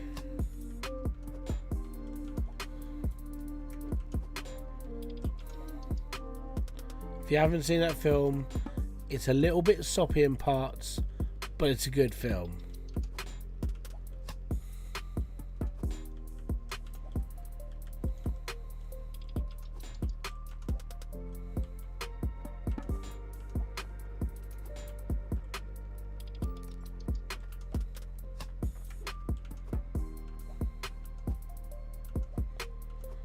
Put it into perspective how old the film is. Number one, it has Fred Savage in it when he was a child.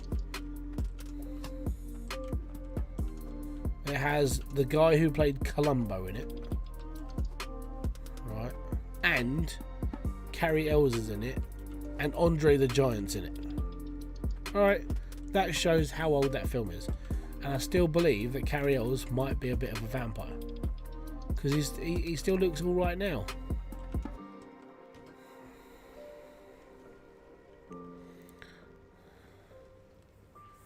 Basically, anybody who looks like almost as good as they were when they were younger, vampire. Avril Lavigne, I swear she drinks blood. Because at 39 to nearly 40 years old, she doesn't look a day over 18. I think it might be the makeup, but she is doing really good for her age. Makeup or blood? Yeah, it's one of the two. Go figure, right? Right. Let's get... What am I going to start with? If I could put the compressors in first, we'd be better off. So, I think we need to put these aside. Need to find the pipes.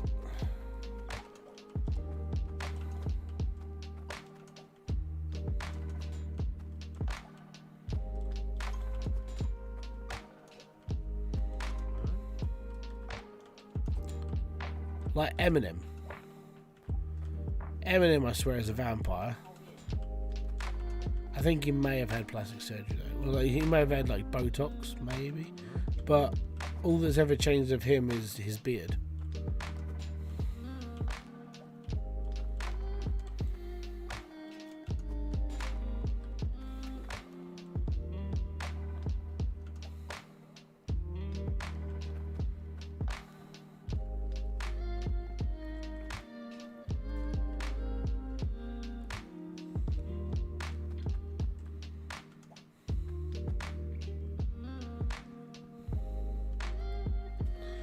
Right, compressors.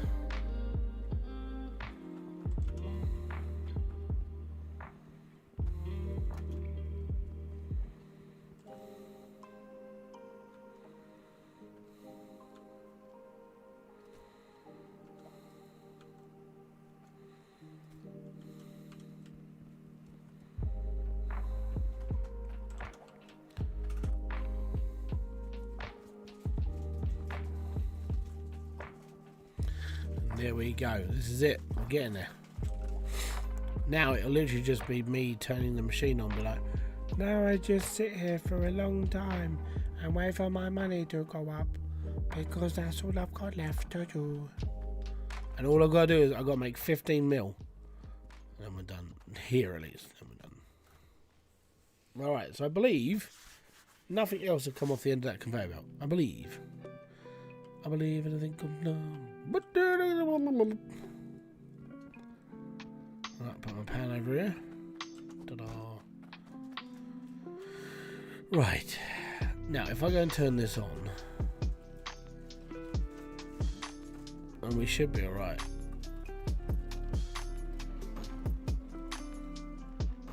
Just gonna go and make sure.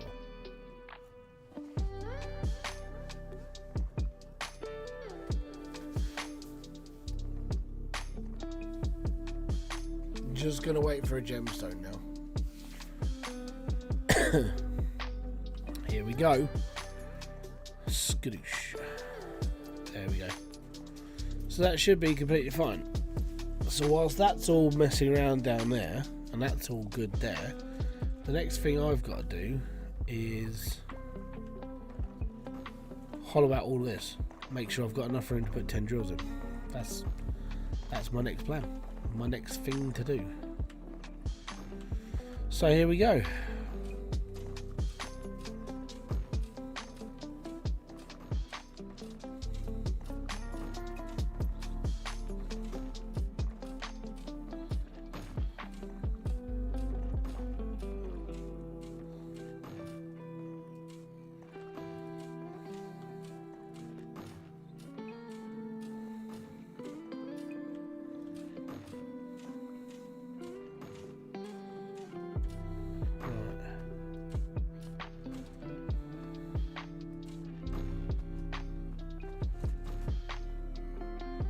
So we can put another 4 or 5 across here, 4 across there. So we don't need to go out. Well, thankfully, then we don't need to go back too far. I think we only need to go back like 1 or 2 squares maybe.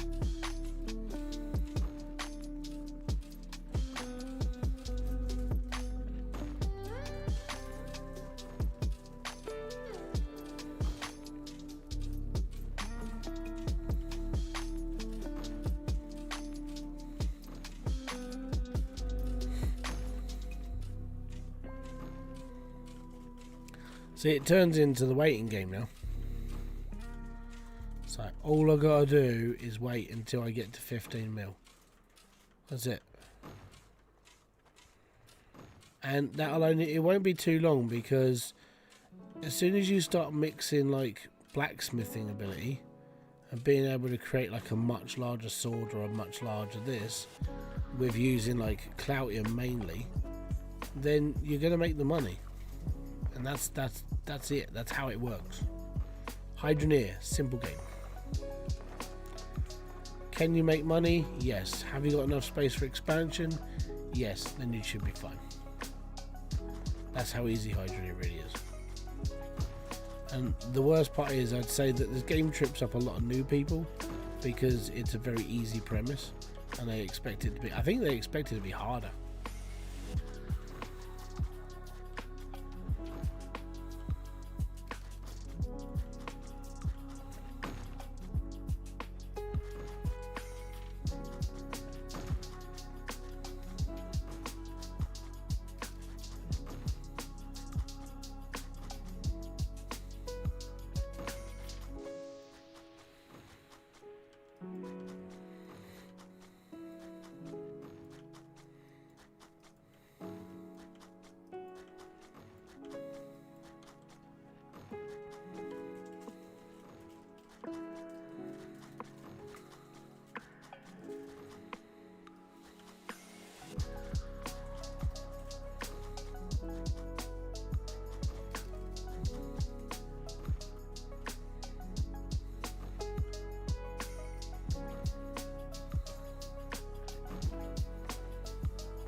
Yeah, we're okay. It's all good.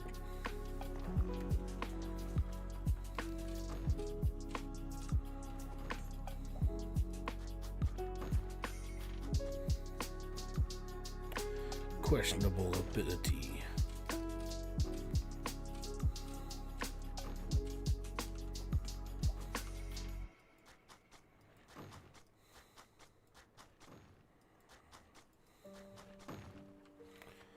Right, and then what we do, start bringing the pipes down. Whilst that's working, we've got to bring all the pipes down for expansion. Yeah.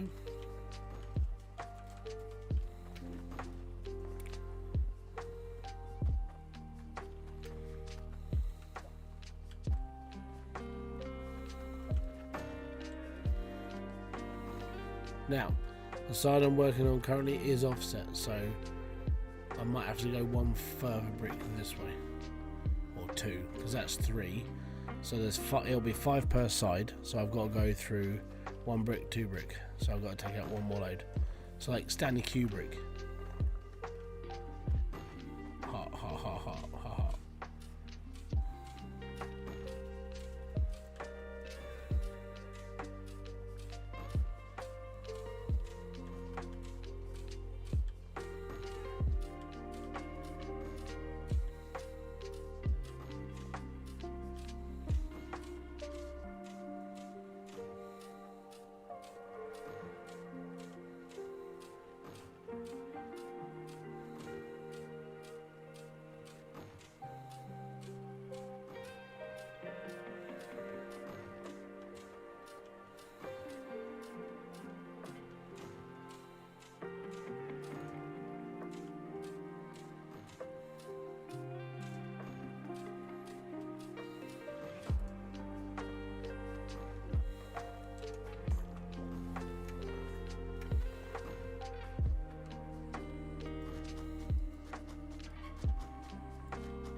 Oh no, don't want to do that.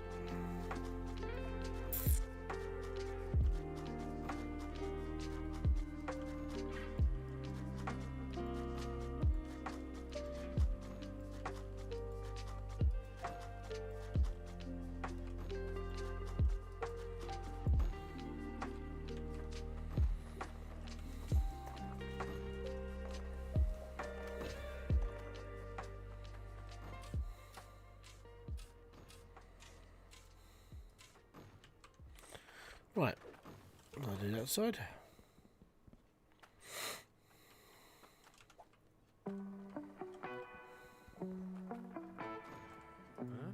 Right, so the corner, that one, will go on there. So I need another T-pipe. No, I don't need that one. Not yet.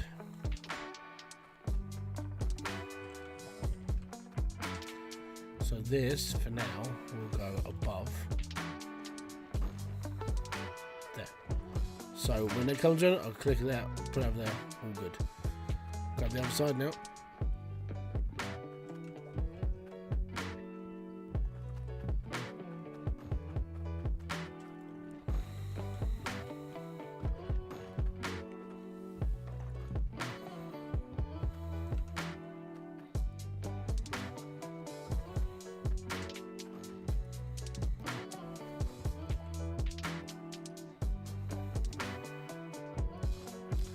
Now, like I said, it doesn't actually matter when it comes to these. So when it comes to the pressure in the back of these compared to this, the pressure in the pipe is way more. So these will technically still be on almost full power by the time we get to the end, which shouldn't be that bad. I think I'm only going to go for the drill. The amount of drills I've got now will get me where I need to be. 15 million is not going to be a lot. I'll probably use the same sort of like idea when it comes to doing like Volcanidus as well. I might not use tier 3 drills, like the big heavy ones.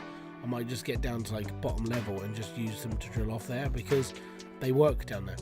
So why would I take all that time to like buy the big heavy stuff and have to get a hauler when I can just use the light drills and just chug cash, basically. That's the plan.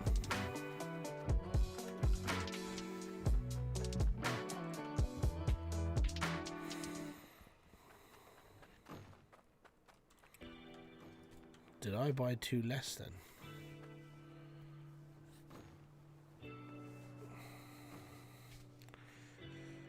I feel like I'm missing one.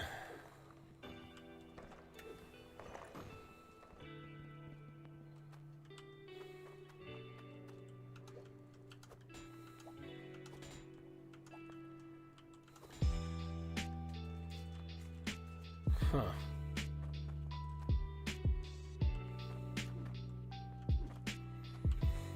Yeah, I feel like I missed one thing. Rightio, we're going to get one pipe then. That's a bit of a bugger. Right. Well, whilst I'm there, I'll pick up another 5 repair kits and we just start chucking them in. It won't take long.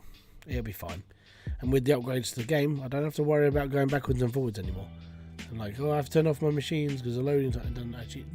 It works better now.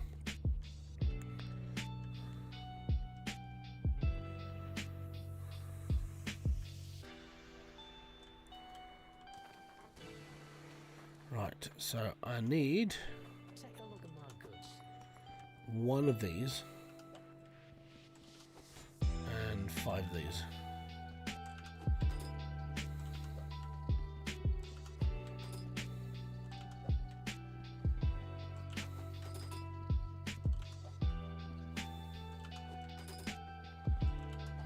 And just in case.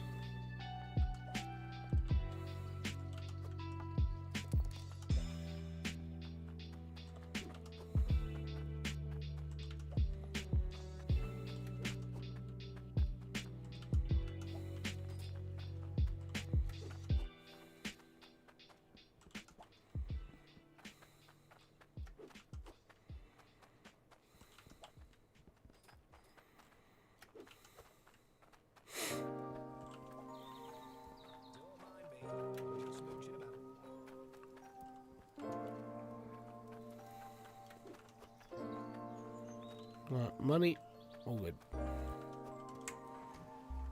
So we'll get this done because this is the last pipe, and then we're ready to expand.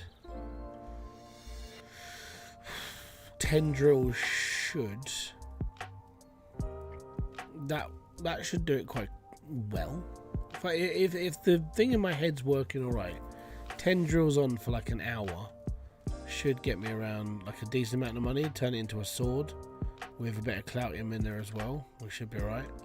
And the gems are just extra anyway, so we'll just end up flogging those. They're not normally worth a lot, but you know, it's a nice little like 20-30 grand on the side. It's normally quite good.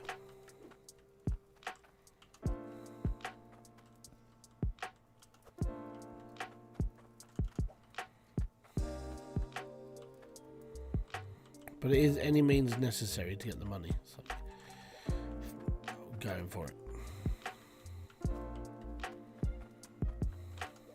Last one.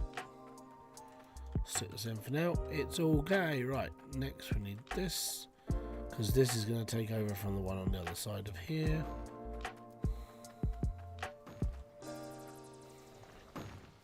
Done. Cool.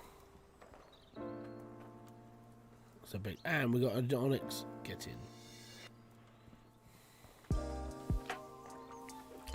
We're doing all right. Right, so that's just in case. We'll pop this downstairs, just in case.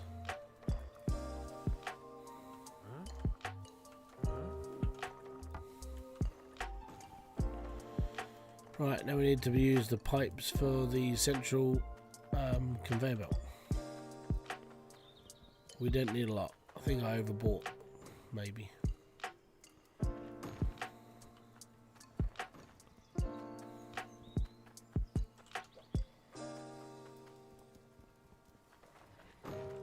I think I bought 10 when I only needed 5.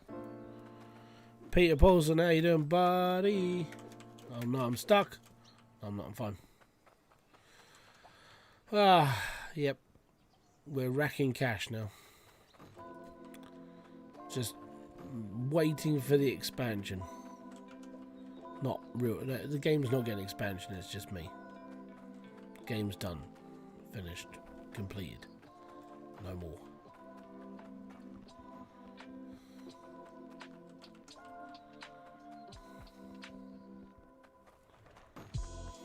There we go.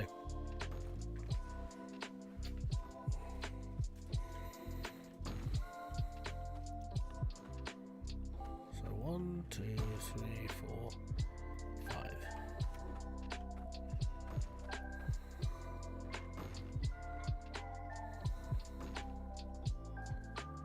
Okay, yeah, it works.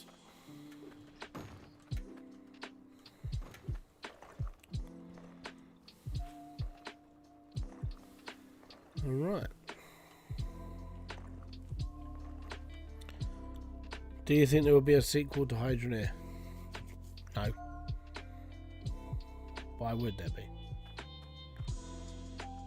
I mean, Hydroneer is like, it's good for a one game thing, but why would you need another one of these when you're basically doing the same? You'd be doing the same thing.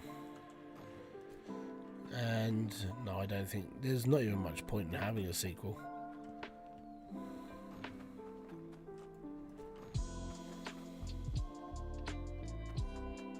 You gotta think of it as a, what would you do apart from dig dirt and automate a load of machines again?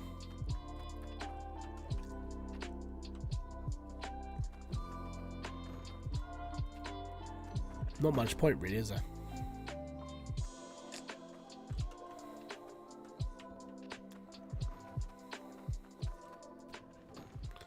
So I think that you're basically done. At this point, Hydroneer is...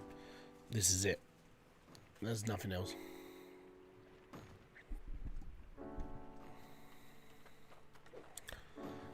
Right, let's turn off that drill.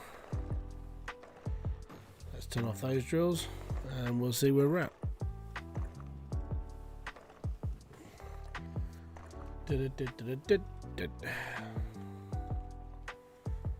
Done. Excellent.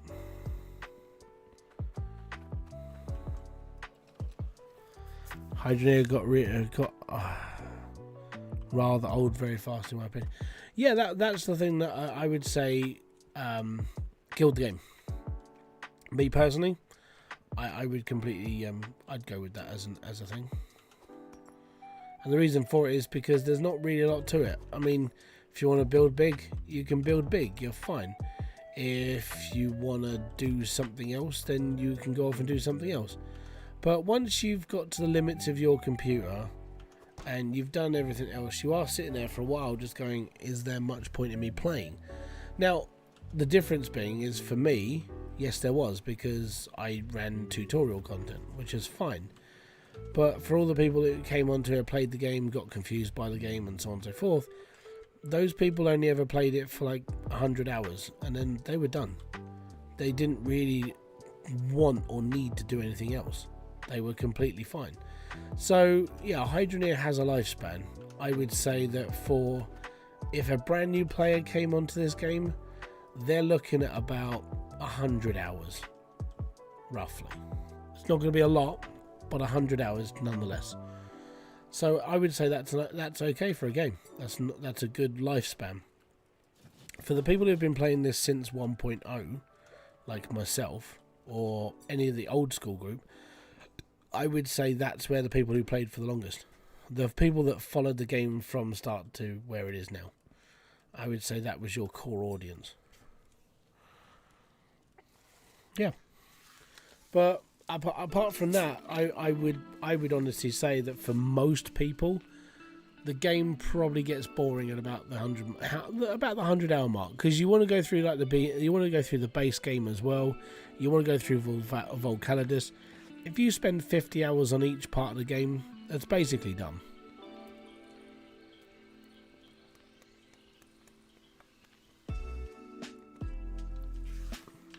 I would say that's what this is going to be playing through. So, how many hours did I do last week? I can't remember. Give me a sec.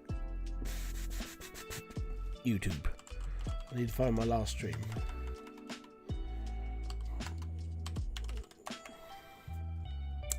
If I could spell things, it would be so much easier. Right.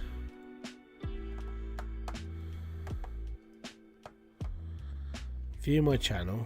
My last stream was videos, live streams. No. Don't click on that. I don't need to click. Oh, for God's sake. Now I'm opening tabs. I don't need to open. Right, live streams. My last live stream for this was 3 hours and 44 minutes. 3 hours and 44. So I've done another 3.5 hours now, which is 7 hours. And I'm now just about to think, hey, maybe I need to expand out again, and I need to make more money, because I need to make 15 million before I go off to Volcalidus. So I need to make that money before I go, and I think it's not going to take me very long. I think it'll be done soonish. Right, that's 3,295 pounds of iron. That is 10 drills. That's what I was waiting for. So I'm going to take my thing. I've got my money. That's fine, and then we're good. So we're okay. But yeah, I would say 100 hours for most people who are just going to come onto the game, do a little bit, ask a couple of questions, go back and fine tune. And then they're going to go, oh, I'll go and check out what the DLC was. And that's the Volcalidus DLC. And then they're going to go, right, I think I'm done. I think that's the average for a player. But for me, it's like 1,600 hours. So there is a little bit of a difference.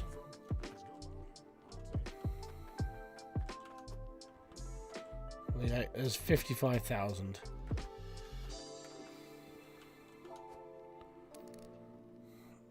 That's 84 grand. Plus, I'm going to go and make another 10 drills. So that'll be fine.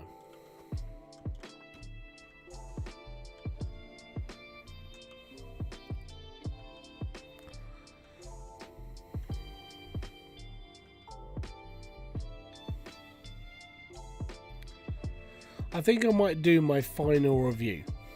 I know that's like 4 years later than the game came out, but over my time of playing it, I have reviewed the game once or twice in its like current states whilst I was going through, but I've never actually reviewed the game from finished everything, done everything, and see what people actually like go into. Obviously the game's 4 years old now, so well, technically 2 because it came out of early access like two and a half, 3 years ago.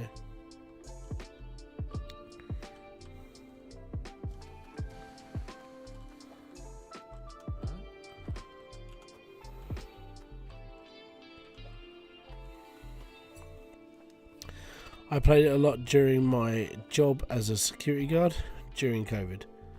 Yeah, so you really didn't have anything else to do. That was the difference there, man.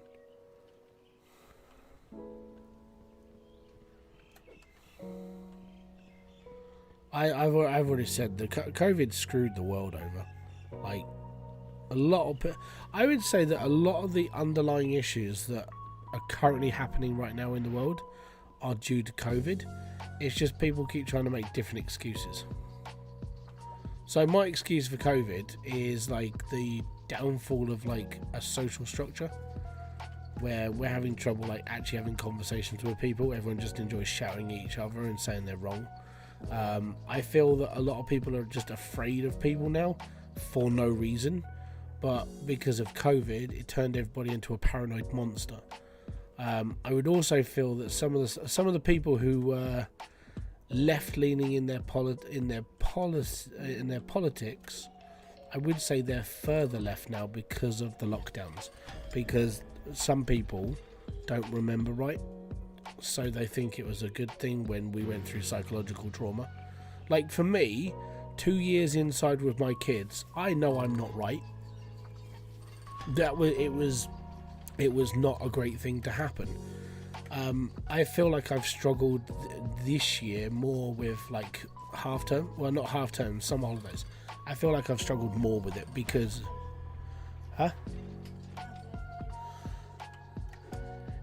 yeah, and I've spoken to other parents who they voiced the same concern. That they said that after COVID, they feel like if they're with their kids for a really long period of time, like summer holidays, they are less patient and less tolerant because we went through a lockdown which basically tested our mentality. And this is so I've had issues with like anger and stuff in the past, but I do find myself more shouty, and I know why. That's the problem. It's just more aggravating, and that's the problem. But I feel that a lot of people suffer from this because of what we went through. I would find that a lot of people in more like social housing are the people who suffered more, because people like myself who live in flats, we didn't have access to gardens. We weren't allowed to go outside and socialise with people. We were stuck in our 2-bedroom flat with a constant barrage of noise. There was no way of getting away from it. And I think that's what a lot of people suffer from. If you lived in like when the people I found funniest, like when Sam Smith or like Kim Kardashian were like, I've been stuck inside for a whole like 3 weeks now. I've been able to go out. You live in a $15 million mansion. You have room. You're not surrounded by things all the time, and it's not constantly in your ear, you know. And I think that was the speed up of the mobile phone generation as well. Like COVID basically, because we couldn't have proper conversations with people, genuinely I feel that was the reason why people went, well, my phone's my friend. So you ended up with like an entire generation of people now attached to their phones because they were forced to be attached to their phone. And I feel that is part of the problem.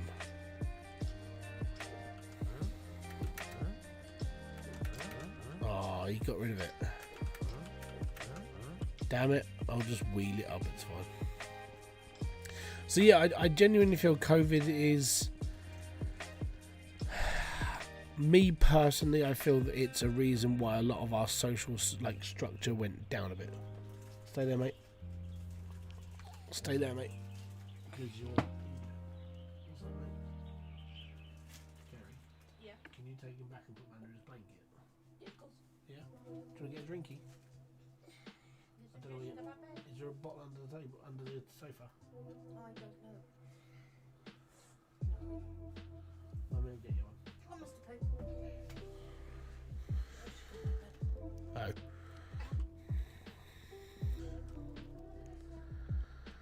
Well, your former Prime Minister, that was our former Prime Minister, yes. Boris Johnson, who bibbidi-bobbidi booed his way all the way to a party, yes. Aha, yes, it was a good time. There was no parties. I did not do anything out of character. I abided by the rules. There was no party. Yeah. Bojo. He was our former Prime Minister. Oh no, 3 formers, sorry. Because we had Boris Johnson, and then we had Liz Truss. Who else do we have? No, I swear there was somebody else. Maybe I'm misremembering. Maybe 3 then. So we had Boris Johnson, Liz Truss, and Rishi Sunak. Oh yeah, before Bojo was Theresa May. Yeah, it was a long tenure, wasn't it? Yep. It's fun.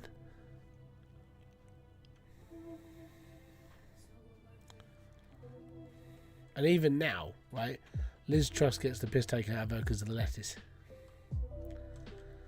I still can't believe she gets paid to do speaking gigs and she's like fucking useless.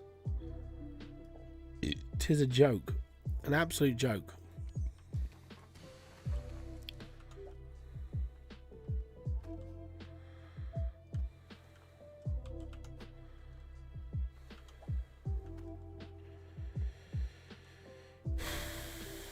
Yep. And I completely agree. It's been, I would say that's probably partially the reason why the Tory party couldn't keep its head above water. Because there was just so many changes of guard where people are like, no, well, we want to do this policy next. We want to do this thing next. It's like, just get to the end of your time and then we'll figure it out, okay? I mean, if you stayed face, they might have been all right, but no. Like I said, over the last couple of years, I've paid more attention to all this stuff. I do pay attention to a few bits and pieces outside of the media line because honestly, I do think there is something going on behind the curtain, so to speak. It's a bit like in America where most people don't believe that the President of the United States is in control, it's somebody else. That it's the same in the UK. It's lobbyists and bits and pieces behind the curtains that you don't see.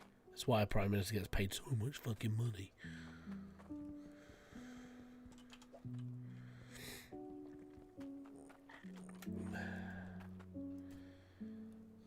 So yeah, it's all the same in the UK. It's all the same sort of rich people fudging around with life and just sitting there going, no, that's all right, we got this. What you do is you carry on and we'll tell you what to do. It's okay. And the thing that made me more concerned, this is my own concern, take it with a pinch of salt.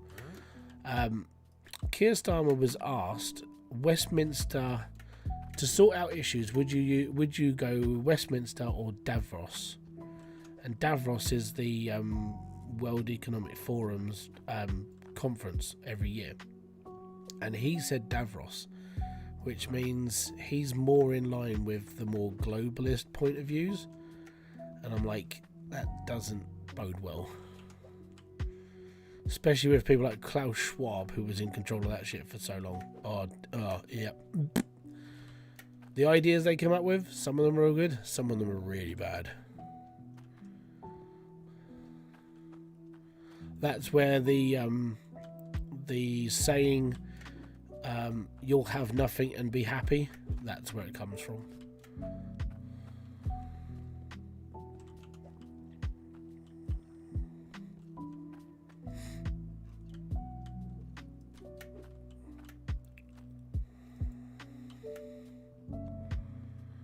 Right. I think we're about ready to fire this up. Fire it up. Fire it up. Fire it up.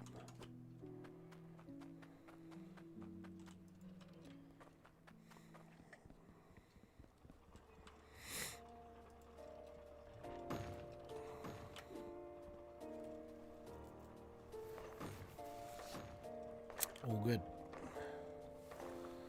And there we go. Now we just clank, clank, clank, clank, clank, clank, clank, clank, cash, cash, cash, cash, cash. And then we're good. Guarantee like 10 drills now, that's good enough. So we ran 6 drills for what? Whilst I was digging out that hole that said that was like 15-20 minutes. So we made what, 85 to 100,000 off that. So 10 drills running for as long as I want them to run. 15 million's not going to take a long time now. It shouldn't do. I'm not going to do it today because we're 3 hours and 40 in. I normally stop at about the 4 hour mark. Yeah, last week we finished at 3:44. So yeah, 4 hour streams. See how long it actually takes us. Once you've got to a point of just making money, you don't really care. And being I've now got to this point, I don't need to do anything else really. It's just a waiting game now. But if you want to make a quick million in 5 minutes, get 100 drills. So on that route, if I need to make 15 million with 16 drills, technically it shouldn't take very long. It should only take like an hour, maybe, roughly. So the next stream, if I just run the machine from when I come on to an hour into the game, I should technically have it done. Especially if I'm making a sword of like lots of power and lots of money. We'll chuck it all in. All the gold, all the iron, all the cloutium. Bob's your uncle. We should be on Volcalidus next week. By the end of next week. So 4, 8, 12 hours? 12 hours to grind $15 million? Maybe. We'll time it. I mean, we'll see where we go. But this shouldn't take too long now.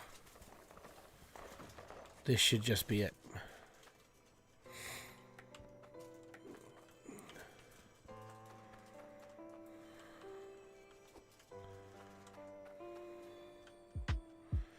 I shouldn't need to replace any of those. This should be the last time. So we've got 84 grand. I'm going to take a concrete block. I'm going to put my money on here.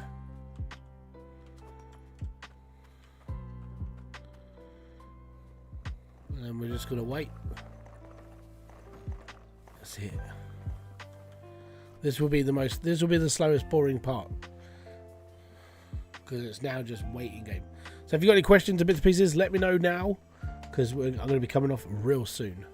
And then next week, I'm just going to, I don't know, we'll probably go backwards and forwards, sell a couple of things, go from there. But money's not really an object now because of this. It'll just keep chugging now.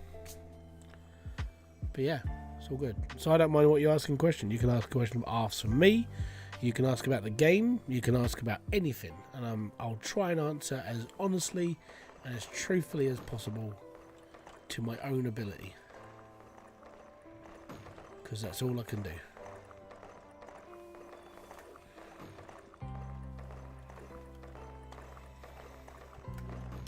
Yeah, it's doing me idea, mate.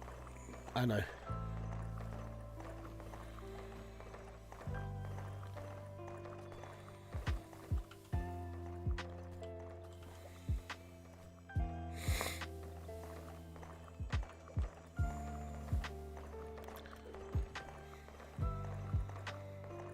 Welcome to my world. Yeah.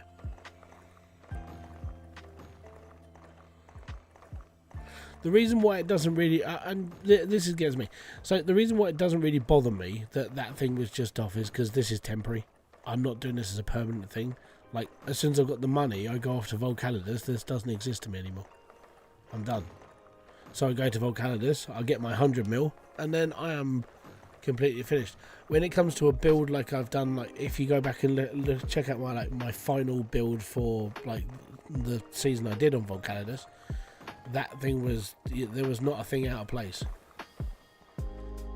The whole thing was basically perfect. It was like, yeah, I really don't need to change. I don't need to touch anything.